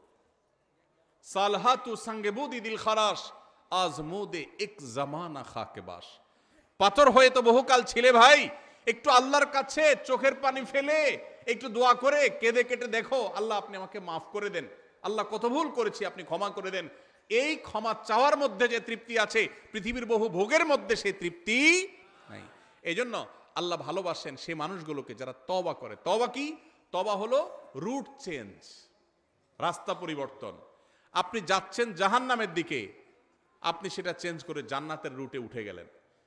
ভুল পথে চলছিলেন, সেটা ছেড়ে এখন সঠিক পথে চলে আসছেন, এটার নাম কি ভাই? তওবা। নামাজ পড়তাম না, এখন নামাজ শুরু করেছি। খারাপ বন্ধুর সাথে চলতাম, এখন আর চলি না, ভালো বন্ধুর সাথে চলি। অন্য মেয়েদেরকে টিজ করতো যে বন্ধুরা, তাদের সাথে আড্ডা দিতাম, এখন আর সেদিকে যায় না। আল্লাহর ভয়, আল্লাহর সামনে দাঁড়াতে হবে, আল্লাহ শাস্তি দিবেন, পাকড়াও করবেন, ছাড় দিবেন না, সেই ভয়ে আমি সেই জায়গা থেকে সরে আসছি, এখন ভালো বন্ধুর সাথে চলি। এর নাম তওবা। তওবা শুধু মুখে আস্তাগফিরুল্লাহ ওয়া আতুবু বলার নাম নয়, তওবা একটা আচরণের নাম, তওবা একটা স্বভাবের নাম, তওবা একটা অ্যাটিটিউডের নাম, তওবা একটা অ্যাপ্রোচের নাম। তওবা হলো আমার অবস্থান পরিবর্তন করার নাম, নিজেকে পরিবর্তন করতে হয়। ভাইরে, জীবনে একটা সময় পরিবর্তন করা লাগে। বয়স যার যেটুকু হয়েছে, জীবনের মূল্যবান সময় অনেকখানি পার হয়ে গেছে, আর কত? এখনই আসুন তওবা করি। আলাম ইয়ানিল্লাযীনা আমানু আন তাখশা কুলুবুহুম লিযিকরিল্লাহ। ইমানদারদের কি এখনো সময় হয়নি যে আল্লাহর স্মরণ হয়ে আল্লাহর সামনে দাঁড়াতে হবে? সেই কথা চিন্তা করে তাদের অন্তরটা বিগলিত হবে, অন্তরটা নরম হয়ে যাবে, আল্লাহর ভয়ে চোখের পানি ফেলে সে নিজের জীবনকে চেঞ্জ করবে, সে নিজের লাইফকে, রুটকে পরিবর্তন করবে। এই সময় কি এখনো আসে নাই? ভাইরা আমার, এই জন্য তওবা করতে হয়, কোনো একটা সময় এসে নিজেকে পরিবর্তন করতে হয়। আজকের এই মাহফিল থেকে আসুন পরিবর্তনের শপথ করে যাই, অঙ্গীকার করি, নিয়ত করি যে আমি আর খারাপের পথে যাব না, আমার জীবনে খারাপ কোনো কিছু আমি আর রাখতে দিব না, আমি নিজেকে পরিবর্তন করব, চেষ্টা করব তো ইনশাআল্লাহ।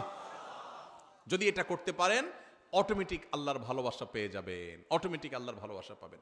প্রসিদ্ধ একটি হাদিস আপনারা বারবার শুনেছেন হয়তো, নবী করিম সাল্লাল্লাহু আলাইহি সাল্লাম বলেছেন, আল্লাহর বান্দা, আল্লাহর বান্দা আল্লাহ অনেক ভালোবাসেন। এর মধ্যে কোনো বান্দা যখন তওবা করে, গুনাহ করা থেকে ফিরে আসে, খারাপ কাজ থেকে সরে আসে, একে আল্লাহ কত ভালোবাসেন এটা বোঝাবার জন্য নবী সাল্লাল্লাহু আলাইহি সাল্লামের প্রসিদ্ধ একটা হাদিস আপনারা শুনেছেন। তিনি বলেছেন, একটা লোক সফরে বের হয়েছে, আজকালকার যুগের মতো সফর না, সেই শত শত হাজার বছর আগে মরুভূমিতে যেরকম জঙ্গলের ভিতর দিয়ে মানুষ সফর করতো, কোনো পথে কোনো দোকানপাট কিছু ছিল না, এরকম মরুভূমির মাঝখানে কোনো একটা গাছের নিচে তিনি যখন রেস্ট করার জন্য শুয়েছেন, যেই ঘোড়ায় করে যাচ্ছিলেন, ওই ঘোড়ার পিঠে তার খাবার দাবার পানি সব ছিল। ঘুম থেকে উঠে দেখেন ঘোড়া উধাও, নাই, রশি ছিঁড়ে নাই হয়ে গেছে। যতদূর চোখ যায় কোথাও কোনো মানুষ নাই, ঘোড়া তো নাই, কিছুই নেই। তো এই লোকটা অপেক্ষা করছে, একদিন, 2 দিন, 3 দিন, রাত যায়, দিন আসে, আর ঘোড়া আসার নাম নাই, আর এই মরুভূমিতে কোনো মানুষজনও নাই। তার এখন তৃষ্ণায় প্রাণ বের হওয়ার উপক্রম, ক্ষুধায় যান বের হওয়ার উপক্রম, আর কোথায় যাবে তার কোনো সীমারেখা নাই, শত শত হাজারো কিলোমিটার দুদু মরুভূমি। এরকম অবস্থায় লোকটা জীবনের আশা ছেড়ে দিছে, তাহলে আমার এখানেই বোধহয় মরে যেতে হবে। এই অবস্থায় সে যদি গাছের সাথে হেলান দিয়ে বা যে কোনোভাবে চোখ বন্ধ করে বা রেস্ট করে, আর হঠাৎ করে দেখতে পায় তার সেই ঘোড়া আবার সব জিনিসপত্র পিঠে যেভাবে ছিল ওইভাবে আছে, আর সে হাজির হয়ে গেছে, এই লোকটা যতটা খুশি হবে, এবং খুশির চোটে সে আল্লাহ রাব্বুল আলামিন এর প্রশংসা করতে গিয়ে সে তার কথা পর্যন্ত পরিবর্তন হয়ে যাবে, ভুল বলে ফেলবে। এই লোকটা যেরকম আনন্দে আত্মহারা হয়ে যাবে, আল্লাহ তাআলার কোনো বান্দা যখন তার জীবনকে পরিবর্তন করার সিদ্ধান্ত নেয় যে আমি আর খারাপ বন্ধুর সাথে চলবো না, খারাপ পথে চলবো না, কারোর কষ্ট দিব না, গুনাহের পথে যাব না, বেনামাজি থাকবো না, সে যখন রুট চেঞ্জ করার সিদ্ধান্ত নেয়, তওবা করে, খারাপ পথ থেকে ভালো পথে ফিরে আসে, স্বয়ং আল্লাহ রাব্বুল আলামিন ঠিক একইভাবে তার এই তওবার কারণে আল্লাহ তাআলা খুশি হয়ে যান, আনন্দিত হন, তার প্রতি আল্লাহ তাআলা সন্তুষ্ট হয়ে যান। আর এই কথাটাকে আল্লাহ রাব্বুল আলামিন কোরআনে হাকিমের একাধিক জায়গায় আল্লাহ তাআলা ব্যক্ত করেছেন। সূরা বাকারা 222 নম্বর আয়াতে আল্লাহ রাব্বুল আলামিন বলেছেন, ইন্নাল্লাহা ইউহিব্বুত তাওয়াবিন ওয়া ইউহিব্বুল মুতাতাহহিরিন। যারা তওবা করে, যারা জীবনকে পরিবর্তন করে, আল্লাহ তাদেরকে ভালোবাসে। এই জন্য ভাই জীবন পরিবর্তন করবো তো ইনশাআল্লাহ? শুধু ওয়াজ শুনবো না, পরিবর্তনও করবো ইনশাআল্লাহ? পরিবর্তন করবো তো ইনশাআল্লাহ? আল্লাহ আমাদের সবাইকে জীবনকে পরিবর্তন করার তৌফিক নসিব করুন। ভাইরা আমার, জীবন পরিবর্তন করার স্বাদ আছে, একটু করে দেখেন, অবর্ণনীয় স্বাদ আছে। গুনাহের স্বাদ বহু পেয়েছেন, গুনাহ ছাড়ারও স্বাদ আছে ভাই। মা বাবার অবাধ্য হয়েছেন, হঠাৎ করে আল্লাহর ভয়ে বিগলিত হয়ে যে আল্লাহর সামনে দাঁড়াতে হবে, শাস্তির মুখোমুখি হইতে হবে, এই জন্য মা বাবার কাছে যে করজোড় করে, বাবা মাফ করে দেন, আর অন্যায় করব না, বহু অপরাধ করেছি, এর একটা স্বাদ আছে ভাই। শয়তান আমাদেরকে জীবন চেঞ্জ করতে দেয় না, কিন্তু আপনি জীবন চেঞ্জ করে দেখেন, আপনার রুট চেঞ্জ করে দেখেন, তওবা করে দেখেন, অসম্ভব রকমের তৃপ্তি পাবেন, ঈমানি স্বাদ পাবেন। আল্লাহ তাআলা আমাদের সবাইকে তওবাকারীদের কাতারে শামিল হওয়ার তৌফিক নসিব করুন। ভাইরা আমার, ঠিক একইভাবে সূরা তওবার 108 নম্বর আয়াতেও আল্লাহ রাব্বুল আলামিন যাদেরকে ভালোবাসেন তাদের কথা বলেছেন। তাহলে এই আয়াত থেকে সূরা তওবা, সূরা বাকারার 222 নম্বর আয়াত থেকে আমরা জানলাম আল্লাহ তাআলা তওবাকারীকে ভালোবাসেন। এই জন্য তওবা করবো তো ইনশাআল্লাহ। তাহলে আল্লাহর ভালোবাসার চতুর্থ শ্রেণীর মানুষের পরিচয় পেলাম, তারা হলেন তওবাকারীরা। তারা কারা? তওবাকারীরা। আস্তাগফিরুল্লাহ ওয়া আতুবু ইলাইহি, আল্লাহর কাছে ক্ষমা চাই, আল্লাহর কাছেই ফিরে যাই, আল্লাহর কাছেই ফিরে আসছি, আল্লাহর দিকেই প্রত্যাবর্তন করছি, শয়তানের দিকে গেছিলাম আবার সরে আসছি, এর নাম তওবা। গুনাহ করছিলাম, গুনাহ ছেড়ে আল্লাহর বাধ্যতাগত হয়ে গেলাম, এর নাম তওবা। চেষ্টা করবো তো ইনশাআল্লাহ। ভাইরা আমার, আত্তাইবু মিনাজ যামবি কামান লা যামবা লাহ। যুবক ভাইরা আমার, জীবনে অনেক অপরাধ হয়ে গেছে, মোবাইলে অনেক হারাম জিনিস দেখেছেন, অনেক অপকর্ম করে ফেলেছেন, অনেক গুনাহ হয়ে গেছে, অনেক অন্যায় হয়ে গেছে। সুসংবাদ হলো, যদি তওবা করার ডিসিশন নেন, সিদ্ধান্ত নেন যে না আমি জীবনকে পরিবর্তন করব, আল্লাহ রাব্বুল আলামিন এত দয়ালু, এত মায়ালু, এত আরহামুর রাহিমিন যে বান্দা যদি তওবা করার সিদ্ধান্ত গ্রহণ করে, আপনার আমার মালিকের ঘোষণা আছে। নবী সাল্লাল্লাহু আলাইহি সাল্লাম বলেছেন, আত্তাইবু মিনাজ যামবি কামান লা যামবা লাহ। কেউ যদি পাপাচার করার পর ফিরে আসে, তওবা করে, জীবন পরিবর্তন করার সংকল্প করে, সিদ্ধান্ত নেয়, কামান লা যামবা লাহ, তার আগের পাপগুলো আল্লাহ তাআলা এমন ভাবে মাফ করে দেন যেন তার আমলনামাতে, প্রোফাইলে কিছুই ছিল না, সব ক্লিন, পরিষ্কার হয়ে যায়, পুরা ডিলেট হয়ে যায়, রিসেট হয়ে যায়। আল্লাহ তাআলা তার সমস্ত গুনাহ মাফ করে দেন যদি সে সমস্ত গুনাহ থেকে তওবা করতে পারে। তওবা করবো তো ইনশাআল্লাহ। ভাইরে, যেদিন নাকের ডগার নিঃশ্বাস শেষ হয়ে যাবে, চোখের সামনে জাহান্নাম দেখা যাবে, সেদিন তওবার জিগির তুলবেন, অনন্তকাল তওবা করবেন, 2 পয়সার লাভ হবে না। এখনো নিঃশ্বাস আছে নাকের ডগায়, এখনো শ্বাস প্রশ্বাস প্রবাহিত হয়। অতএব এখনই সময় তওবা করার, এখনই সময় তওবা করার। তওবার জন্য কোনো বয়সের প্রয়োজন হয় না। আমরা মনে করি বুড়া বয়সে তওবা করতে হয়, না ভাই, যৌবন বয়সেই তওবা করতে হয়। আল্লাহ আমাদেরকে আল্লাহর তওবাকারী বান্দাদের কাতারে শামিল হওয়ার তৌফিক দান করুন। তাহলে 4 নম্বর, যাদেরকে আল্লাহ ভালোবাসেন তারা হলেন কারা? তওবাকারীরা।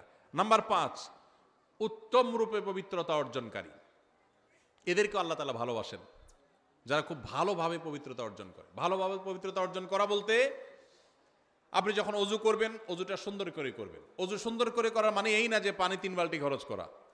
কম পানিতে ভালো করে অজু করতে পারা, এটাই হলো একজন আদর্শ ইমানদারের বৈশিষ্ট্য।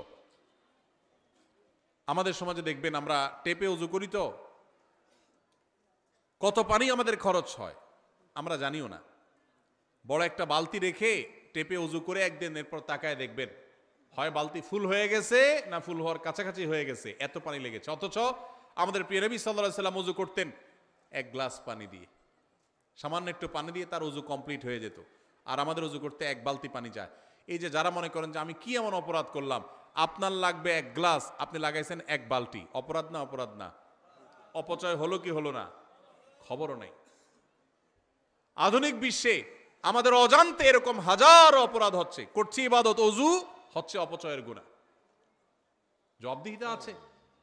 এখন বলবেন তাহলে কি করব? টেপে অজু করা ছেড়ে দিব? ভালো হয় যদি টেপে অজু না করতে পারেন, বদনাতে, মগে, অন্য কিছুতে করতে পারেন, সবচেয়ে ভালো হয়। নাই সেই সুযোগ তো টেপে করেন, কিন্তু সতর্ক থাকেন যেন অতিরিক্ত পানি খরচ না হয়। ব্রাশ করছেন আর এদিকে টেপ ছেড়ে দিয়ে রাখছেন, পড়তে আছে, হ্যাঁ, হাত ডলতেছেন, পাও ডলতেছেন, আর দিকে টেপ ছেড়ে দিয়ে আসেন। একটু কষ্ট করে টেপটা বন্ধ করে নিয়ে ডলেন, সেটুকু করছেন না। অজু করি আবার সাথে পানি অপচয় করি। বেশিরভাগ মানুষ, শতকরা হয়তো 99 জন মানুষ আমরা অজু করি সাথে অপচয় করি। কজন আছেন এখানে বলতে পারবেন যে আলহামদুলিল্লাহ আমি এ ব্যাপারে সচেতন? আমরা সচেতন থাকবো তো ইনশাআল্লাহ। তো আমি যেটা বলতেছিলাম সেটা হলো, অজু করতে গিয়ে পানি বেশি খরচ করার নাম উত্তম রূপে তো পবিত্রতা নয়। উত্তম রূপে পবিত্রতার মানে হলো, এই যে শীতের দিন আসছে, আসরের অজু দিয়ে কে কে এসা পড়তে পারেন? হাত তোলেন দেখি। মাশাআল্লাহ, দেখছেন? আসরেরও যদি এশা পড়তে পারা, এটা কি খুব বেশি বেটাগিরি? হ্যাঁ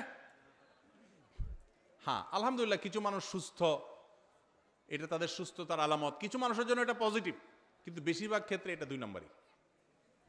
সবার ক্ষেত্রে বলি না, কিন্তু বেশিরভাগ ক্ষেত্রে। কিরকম? বিশেষ করে শীতের সময় আসরেরও যদি এশা পর্যন্ত চালানোর মানে হলো অজু যায় যায় ভাব, কিন্তু অজু ছাড়ে না, ধরে রাখে। আছে না নাই? টেনে টুনে আর আধা ঘন্টা আছে, এশাটা পার করতে পারলে জান বাঁচে। আছে না নাই? এই প্রবণতাটা কি ভালো না খারাপ? এটা স্বাস্থ্যের জন্য খারাপ, ইবাদতের জন্য খারাপ। নবী করিম সাল্লাল্লাহু আলাইহি ওয়াসাল্লাম বলেছেন, আলা আদুল্লুকুম আলা মা ইয়ামহুল্লাহু বিল খাতায়া ওয়া ইয়ারফাউ বিহি দারাজাত। কিছু আমল আছে যেগুলো মানুষের গুনাহ মাফ করে দেয়, আল্লাহর কাছে মর্যাদা বাড়ায় দেয়। এর ভিতরে একটা আমল হলো ইসবাগুল ওযুই আলাল মাকারিহ। কষ্ট উপেক্ষা করে হলেও ভালো করে ওযু করা, কষ্ট উপেক্ষা করে হলেও ভালো করে ওযু করা। এই জন্য ওযু করতে কষ্ট হলেও ছেড়ে দিব ওযু। আপনার বাথরুমের বেগ আছে, বায়ুর বেগ আছে, পেশাবের বেগ আছে, কষ্ট করে আটকে রাখছেন, নামাজ পড়তেছেন, এটা নামাজ না, এটা ভালো করে নামাজ পড়া হলো না, ছেড়ে দেন ওযু। ফ্রেশ হয়ে ওযু করলে মরে যাবেন নাকি? একটু কষ্ট হবে ঠান্ডাতে, কি সমস্যা? কিন্তু ফ্রেশ মোডে ইবাদত করবেন, ওইটার সওয়াব বেশি হবে। আর পেশাবের বেগ আছে, মন হলো টয়লেটের দিকে, আর এদিকে আপনি নামাজ পড়তেছেন, এই নামাজ কখনো ভালো নামাজ হতে পারে না। শ্বশুরবাড়িতে প্রথম যাওয়ার সময় কি পেশাবের বেগ নিয়ে যাবেন? সব ফ্রেশ ট্রেশ করে তারপরে বাহাদুরের মতো ঢোকার চেষ্টা করবেন। তো আল্লাহর দরবারে দাঁড়ানোর সময় কিভাবে পেশাবের বেগ নিয়ে নামাজ দাঁড়ান? ছেড়ে দেন ওযু। তো এই জন্য উত্তম রূপে ওযু করে যারা, তাদেরকে আল্লাহ তাআলা ভালোবাসেন। উত্তম রূপে পবিত্রতা অর্জন করে, শুধু ওযু না। যদিও উত্তম রূপে পবিত্রতা অর্জন করার একটা সংজ্ঞা হলো যে ওযুর অঙ্গগুলো ভালো করে ধোয়া, যাতে শুকনো না থাকে। নবী সাল্লাল্লাহু আলাইহি ওয়াসাল্লাম বলেছেন, ওয়াইদুল আকাবিনান নার, তোমাদের পায়ের গিরা গোড়ালি এগুলোকে জাহান্নামের আগুন থেকে বাঁচায়ও।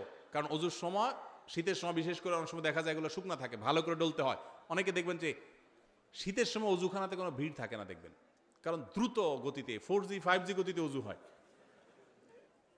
হ্যাঁ, শীতের সময় ওযু হয় 4G 5G গতিতে, আর গরমের সময় 2G গতিতে, নেটওয়ার্কই থাকে না। এত আস্তে আস্তে ওযু, খবর নাই, কারণ আরাম লাগে। তো শীতের সময় হোক আর গরমের সময় হোক, ওযুর অঙ্গগুলো ভালো করে ধোয়া। গোসল ফরজ হয়েছে শীতের দিন, কে কি মনে করবে এসব চিন্তার দরকার নেই, গোসল করবেন। ফরজ নামাজ পড়তে হবে আপনাকে, এটা মাফ নাই। যা হয় হোক আপনার নামাজ পড়তে হবে, এটা জীবন মরণের ব্যাপার। অতএব উত্তম রূপে পবিত্রতা অর্জন করতে হবে। ফরজ গোসল যখন করবেন, আগে নাপাকগুলো ভালো করে ধুয়ে পরিষ্কার করে, কাপড়ের নাপাক পরিষ্কার করে, এরপরে পুরো শরীরের নাপাক পরিষ্কার করে ভালো করে ধোবেন, ভালো করে গড়গড়া করে কুলি করবেন। এটা হলো উত্তম রূপে পবিত্রতা অর্জন করা। আল্লাহ রাব্বুল আলামিন কোরআনে হাকিমে প্রশংসা করেছেন কাদের? প্রশংসা করেছেন সূরা তাওবার 108 নম্বর আয়াতে ওই সমস্ত মানুষদের যারা উত্তম রূপে পবিত্রতা অর্জন করে। আল্লাহ বলেছেন, আল্লাহু ইউহিব্বুল মুত্তাহিরিন। মসজিদে কুবা, মদিনার এই এলাকার মানুষদের প্রশংসা করে আল্লাহ বলেছেন, ফিহি রিজালুন ইউহিব্বুনা আন ইয়াতাতাহারু। এই এলাকার কিছু মানুষ আছে, এরা খুব ভালো করে পবিত্রতা হইতে পছন্দ করে, আর আল্লাহ তাআলা ভালো করে পবিত্র হওয়া মানুষদের ভালোবাসেন। এখানে ভালো করে পবিত্রতা হওয়ার অনেকগুলো তাফসীর এবং ব্যাখ্যার মধ্যে একটা হলো যে আরবের মানুষরা পানি মরুভূমিতে খুব বেশি পাওয়া যেত না, তারা অনেকে ঢিলা কুলুক ব্যবহার করে ক্ষান্ত হতো, আর কুবার মানুষেরা তারা ঢিলা কুলুক ব্যবহার করতো আর পানিও ব্যবহার করতো, অর্থাৎ ভালোভাবে পবিত্রতা অর্জন করত। এটা আমাদের মুসলমানদের একটা সৌন্দর্য, আমরা উত্তম রূপে পবিত্রতা অর্জন করা শিখেছি আলহামদুলিল্লাহ। পৃথিবীর অনেক দেশে মানুষ আছে তারা ওয়াশরুম সেরে পানি ব্যবহার করে না, আছে না নাই? আছে। যাই হোক, ওযু হোক আর গোসল হোক, উত্তম রূপে যারা পবিত্রতা অর্জন করে এদেরকে আল্লাহ তাআলা ভালোবাসেন। এটা 5 নম্বর। নাম্বার 6, ধৈর্যশীলকে আল্লাহ তাআলা ভালোবাসেন। কাদেরকে আল্লাহ ভালোবাসেন? ধৈর্যশীলদেরকে আল্লাহ তাআলা ভালোবাসেন। আল্লাহ রাব্বুল আলামিন কোরআনে হাকিমে ধৈর্যশীলদের ভালোবাসা সম্পর্কে বলেছেন সূরা আলে ইমরানের 146 নম্বর আয়াতে, ওয়াল্লাহু ইউহিব্বুস সাবিরিন। আল্লাহ তাআলা ধৈর্যশীলদেরকে ভালোবাসেন। ধৈর্য ধরা কি সহজ কাজ না কঠিন কাজ? বড় কঠিন কাজ। সুবহানাল্লাহ, আলহামদুলিল্লাহ বলা সহজ, কোরআন তেলাওয়াত পড়াও, এমনকি দান সদকা করো, ধৈর্য ধরাটা চান্দি যখন গরম হয়ে যায়, মাথা যখন রক্ত উঠে যায়, তারপরও ঠান্ডা মাথায় পরিস্থিতি সামাল দেওয়া, এর নাম সবর। এর নাম কি? সবর। সবর নাই। অনেককে দেখবেন মাশাআল্লাহ নামাজে কালামে উনি 100তে 100, রোজাতে উনি 100তে 90, অনেক ভালো মানুষ, কিন্তু মেজাজ যখন গরম হয় তখনই 100-10 আছে না নাই? আছে না এরকম লোক? সবই ভালো, বদমেজাজ, সবই ভালো, কিন্তু কি বদমেজাজ। আমাদের এই দেশে পত্রিকার পাতা খুললেই দেখবেন বিয়ের বাড়িতে চিংড়ির সাইজ একটু ছোট হয়েছে। আগে তো চুক্তি করে যায়, সব তো ফকির, খাওন তো জন্মে চোখে দেখে নেই, এই জন্য আরেকজন বাড়িতে খাইতে যাবে, শর্ত করে দিয়ে গেছে এই সাইজের চিংড়ি থাকতে হবে আমাদের, কারণ আমরা ফকির নিজ জীবনে চোখে দেখিনি। বিয়ের যে যাইতে যারা শর্ত দিয়ে যায় এরা হলো এই জাতের লোক, বুঝতে পারছেন? তো সাইজ একটু বেশ কম হয়ে গেছে, কথা কাটাকাটি হয়েছে, মারামারি হয়ে গেছে, ওখানে বিয়ে তো ভাঙছে পারলে একজন শহীদ হয়ে গেছে, জাহান্নামে গেছে। যদি মারামারিতে লিপ্ত হয়ে মরে তাহলে ওইটাও জাহান্নামে যাওয়ার কথা, আল্লাহু আলাম, ব্যক্তি বিশেষের জন্য ফয়সালা না। যাই হোক, তো ধৈর্য এটা হারায় গেছে আমাদের সমাজ থেকে। সামান্য চুন থেকে নুন খসছে, তালাক হয়ে গেছে, ধৈর্য নাই। সব আমল আছে এই সমাজে কম বেশি, সবরটা উঠে গেছে, ধৈর্যটা উঠে গেছে। অথচ আপনারা অনেকেই হয়তো জানবেন একটা মাত্র আমল আছে কোরআন এবং হাদিস ঘেটে আপনি যদি দেখেন, যে আমলের বিনিময় আল্লাহ তাআলা ব্ল্যাঙ্ক চেক দিয়ে যেরকম মানুষ পেমেন্ট দেয়, আল্লাহ কিয়ামতের ময়দানে সওয়াব দিবেন ব্ল্যাঙ্ক চেক দিয়া, মানে হিসেব ছাড়া। আল্লাহ বলেছেন ইন্নামা ইউওয়াফাস সাবিরুনা আজরাহুম বিগাইরি হিসাব, যারা সবরকারী হবে, ধৈর্যশীল হবে, এদের বিনিময় দেওয়ার সময় ধৈর্য তুমি কতটা করেছ, কত ডিগ্রির করেছ, এইসব মাপজোপ দেখবেন না। আল্লাহ সবরকারীদের, ধৈর্যদারীদের হিসাব আল্লাহ তাআলা হিসাব ছাড়া দিবেন। এই জন্য সবর করবো তো ইনশাআল্লাহ। সবর করলে হিসাব ছাড়া বিনিময় পাওয়া যাবে, সবর করলে আল্লাহর ভালোবাসা পাওয়া যাবে। আল্লাহর ভালোবাসা, ওয়াল্লাহু ইউহিব্বুস সাবিরিন, আল্লাহ তাআলা ধৈর্যশীলদের ভালোবাসেন। আবার আল্লাহ তাআলা কোরআনে বলেছেন আল্লাহ তাআলা ধৈর্যশীলদের সাথে থাকেন, আছেন। তো এই জন্য ধৈর্য ধারণ করার চেষ্টা করব। ধৈর্য 3 প্রকার ভাই। এক হলো ইবাদত করতে গিয়ে ধৈর্য, ফজরের সময় নামাজ পড়তে কষ্ট হয়, একটু ধৈর্য ধারণ করে নামাজটা পড়লাম, এটা এক প্রকারের সবর। আরেকটা হলো গুনাহ ছাড়তে গিয়ে ধৈর্য, একটা অপকর্ম করতে মন চাচ্ছে কিন্তু করলাম না, এটা এক প্রকারের ধৈর্য। আরেকটা হলো বিপদ আপদ হয়েছে, মাথাটা ঠান্ডা রাখলাম। ধৈর্য বিপদে সবাই ধারণ করে, ঠেলা খাওয়ার পরে সবাই ভালো হয়, ওই ভালো হওয়ার দাম নাই। আপনার মসজিদে গেছেন, জুতার দেখেন চোরে নিয়ে গেছে, বিপদ না? বিপদ না? বিপদ। মাথাটা গরম হয়ে গেছে, চোরের 14 গোষ্ঠী ধরে গালিগালাজ করলেন, মা বাপ তুলে গালিগালাজ করলেন, ধৈর্য হইল? হইল না। গালিগালাজ করে যখন চিন্তা করলেন যে এত গালিগালাজ করে লাভ হইল কি, চোর তো জুতা নিয়ে এখনো বেচাও শেষ হয়তো, তাহলে নিজের মুখ নষ্ট করলাম, লাভ হইল কি? এবার বলতেছেন থাক, যেহেতু চোরে নিয়েই গেছে, সাদাকার নিয়াত করলাম, থাক। এই সাদাকা হবে? নবী সাল্লাল্লাহু আলাইহি ওয়াসাল্লাম বলেছেন ইন্নামাস সাবরু ইনদাস সাদমাতিল উলা, বিপদ যখন আসবে প্রথম ধাক্কার সময় টিকে থাকা, হজম করে ফেলা, ধৈর্য ধারণ করা, এটাই হলো সবর। এটা হলো কি?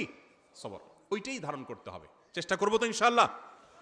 তাহলে ধৈর্য ধারণ করব ভাই। ধৈর্য ধারণ করতে পারলে ধৈর্যের ফল সব সময় ভালো হয়, কখনো খারাপ হয়। ধৈর্য ধারণ করে পৃথিবীতে মানুষ ক্ষতিগ্রস্ত হয় না, বাহ্যিকভাবে ক্ষতিগ্রস্ত হলেও আল্লাহর কাছ থেকে অফুরন্ত সওয়াব পায়। এই জন্য কখনো মাথা গরম করে সবর বা ধৈর্যহীন হব না, চেষ্টা করবো তো ইনশাআল্লাহ। যদি এই একটা আমল সাথে নিয়ে যেতে পারেন, সবর করবেন। আমল করতে গিয়ে কষ্ট হয়, সবর করলেন। পাপ ছাড়তে গিয়ে কষ্ট হয়, সবাই পাপ করে মজা করে, আমি করলাম না, কষ্ট হয়। বিপদ আসছে, মাথা রক্ত উঠে, কিন্তু নিজেকে সামলাই নিলাম, কষ্ট হয়। এই কষ্টগুলো যদি হজম করতে পারেন তো মনে রাখবেন ধৈর্যশীলদের জন্যই আল্লাহ তাআলা জান্নাত দান করবেন। আস-সাবরু জাযাউহু আল জান্নাহ, সবরের বিনিময়ে আল্লাহ তাআলা জান্নাত দিবেন। আল্লাহ আমাদের সবাইকে সবরকারীদের কাতারে শামিল হওয়ার তৌফিক নসিব করুন। সবাই চেষ্টা করব তো ইনশাআল্লাহ। সবর আসার জন্য সবরকারী মানুষদের দেখবেন, কিছু মানুষ দেখবেন চরম পরিস্থিতিতেও মাথা ঠান্ডা রাখতে পারে। এই মানুষের সাথে সাথে থাকবেন, তার সোহবতে যাবেন, তার সান্নিধ্যে সংস্রবে যাবেন, এর সোহবত থেকে আপনার ভিতরে এই গুণটা আসবে ইনশাআল্লাহ। তাহলে 6 নম্বর হলো যাদেরকে আল্লাহ ভালোবাসেন তারা হলেন ধৈর্যশীল সবরকারী। 7 নম্বর হলেন যারা আল্লাহর প্রতি ভরসা রাখেন, যারা আল্লাহর প্রতি ভরসা রাখেন। আল্লাহ রাব্বুল আলামিন বলেছেন ফাবিমা রাহমাতিম মিনাল্লাহি লিনতা লাহুম, হে রাসূল আল্লাহর অনুগ্রহে আপনি কোমল হয়েছেন, আপনি নরম দিলের হয়েছেন। ওয়ালাউ কুনতা ফাযযান গালিদাল কলবি লানফাদ্দু মিন হাওলিক, যদি আপনি শক্ত হৃদয়ের হতেন, কঠোর স্বভাবের হতেন, তাহলে মানুষ আপনার পাশে থাকতো না। নবীজির কথা আল্লাহ তাআলা বলছেন, আমাদের নবীজি খুব নরম ছিলেন, কোমল ছিলেন, রূঢ় স্বভাবের ছিলেন না। যদি রূঢ় স্বভাবের হতেন তাহলে তার পাশে পৃথিবীর কেউ থাকতো না, গোটা বিশ্ব তার কাছে এসে গেছে তার কোমলতার কারণে। এরপর আল্লাহ তাআলা বলেছেন, ফাফু আনহুম ওয়াস্তাগফির লাহুম ওয়াশাবিরহুম ফিল আমর। অতএব হে রাসূল, আপনি যে সাহাবী সহচরদের মধ্যে থাকেন, আপনার সাথে থাকা লোকদের, তাদেরকে আপনি ভুল হলে মাফ করেন, তাদের জন্য আল্লাহর কাছে ক্ষমা চান এবং তাদের কাছে পরামর্শ করেন। ফাইদা আযামতা, পরামর্শ করে যদি কোনো সিদ্ধান্ত গ্রহণ করেন, ফাতাওয়াক্কাল আলাল্লাহ, তাহলে আল্লাহর উপর এরপরে ভরসা করবেন। কেন? কারণ ইন্নাল্লাহা ইউহিব্বুল মুতাওয়াক্কিলিন, আল্লাহ তাআলা আল্লাহর উপরে ভরসাকারী তাওয়াক্কুলকারীদেরকে ভালোবাসেন। সূরা আলে ইমরান 159 নম্বর আয়াতে আমরা আল্লাহর ভালোবাসার মানুষদের সপ্তম প্রকারের সাথেও পরিচিত হলাম। তারা হলেন আল্লাহর প্রতি যারা তাওয়াক্কুল রাখে। কি রাখে ভাই? আল্লাহর প্রতি ভরসা রাখে। আল্লাহর প্রতি কি রাখে? ভরসা রাখে। আল্লাহর ভরসার মানে তো বুঝি আমরা না, কি? যেই কোনো কাজ করার মালিক একমাত্র কে? অতএব আমি শত চেষ্টা করব, আমার মামু খালু আছে, হাই হ্যালো আছে, যাই থাকুক, কিন্তু আমার ভরসা থাকতে হবে কার উপরে? যে হবে সেটাই যেটা আল্লাহ ফয়সালা করেন। আল্লাহ ফয়সালা না করলে বহু মামু খালু থেকে কিছু হবে। আবার একইভাবে আমার জীবনে যত বিপদ আসুক, আমি বাহ্যিকভাবে দেখছি যে আমার চোখে ধোঁয়া ছাড়া কিছু নেই, আমার দেয়ালে পিঠ ঠেকে গেছে, তারপরও আমার ভরসা থাকবে কার উপরে? আল্লাহর উপরে।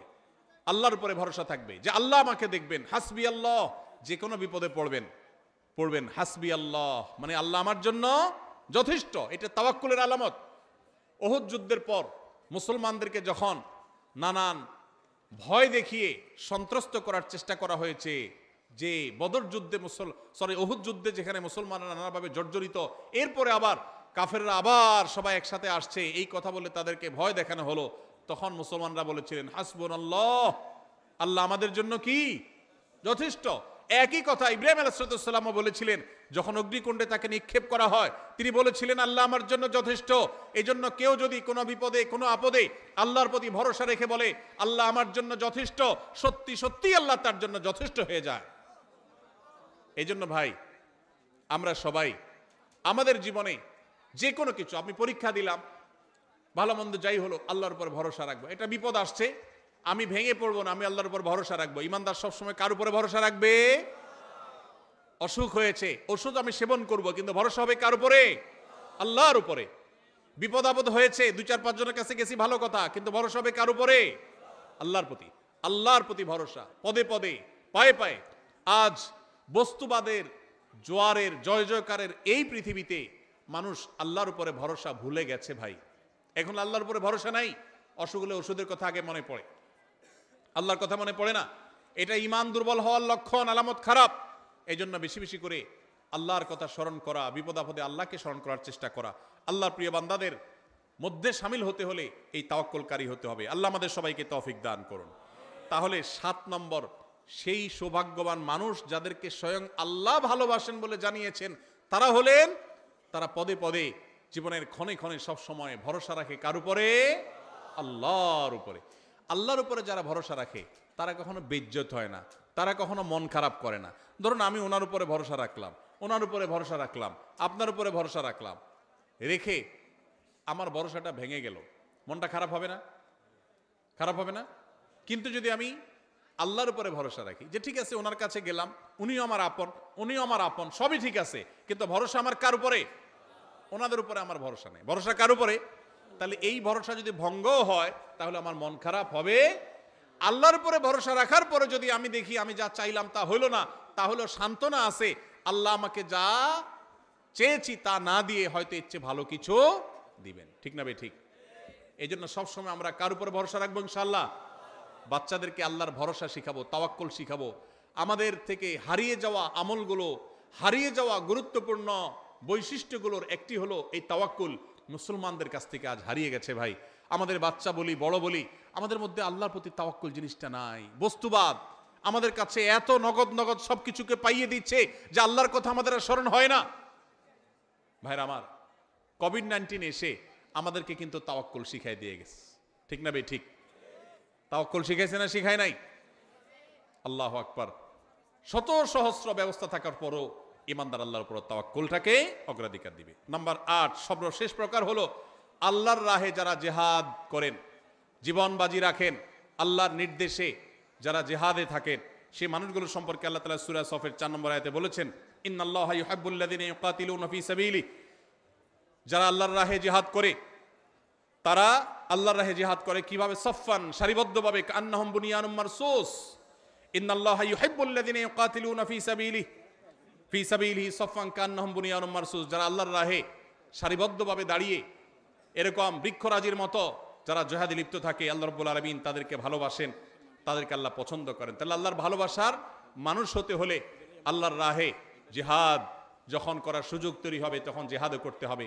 আল্লাহ তাআলা আমাদের সবাইকে আল্লাহ তাআলার প্রিয় বান্দাদের কাতারে শামিল হওয়ার তৌফিক নসিব করুন। আমি এক নজরে আবারও বলে দিচ্ছি, নাম্বার 1, যারা মুহসিন, ভালো কাজ করেন খুঁজে খুঁজে, আল্লাহ তাদের ভালোবাসেন। যারা মুত্তাকি, যারা তাকওয়া অবলম্বন করেন, তাদেরকে আল্লাহ ভালোবাসেন। যারা ইনসাফ করেন, ন্যায়নিষ্ঠ আচরণ করেন, কারোর প্রতি অবিচার করেন, আল্লাহ তাদেরকে ভালোবাসেন। নাম্বার 4, যারা তওবা করেন, কোনো অন্যায় ভুল হয়ে গেলে আল্লাহ তাদেরকে ভালোবাসেন। নাম্বার 5, যারা উত্তম রূপে ভালো করে পবিত্রতা অর্জন করে, তাদেরকে আল্লাহ ভালোবাসেন। নাম্বার 6, যারা বিপদ আপদে ইবাদত করতে গিয়ে, গুনাহ থেকে বেঁচে থাকতে গিয়ে সবর করে, সে সবরকারীদের আল্লাহ ভালোবাসেন। নাম্বার 7, যারা আল্লাহর পরে ভরসা রাখেন, তাদেরকে আল্লাহ ভালোবাসেন। নাম্বার 8, যারা আল্লাহর রাহে জিহাদে রত হন, আল্লাহ তাআলা তাদেরকে ভালোবাসেন। আল্লাহ তাআলা আমাদের সবাইকে আল্লাহর ভালোবাসা মানুষদের কাতারে শামিল হওয়ার তৌফিক নসিব করুন, বলুন আমিন। আল্লাহর ভালোবাসা অর্জন করার তৌফিক নসিব করুন, বলুন আমিন।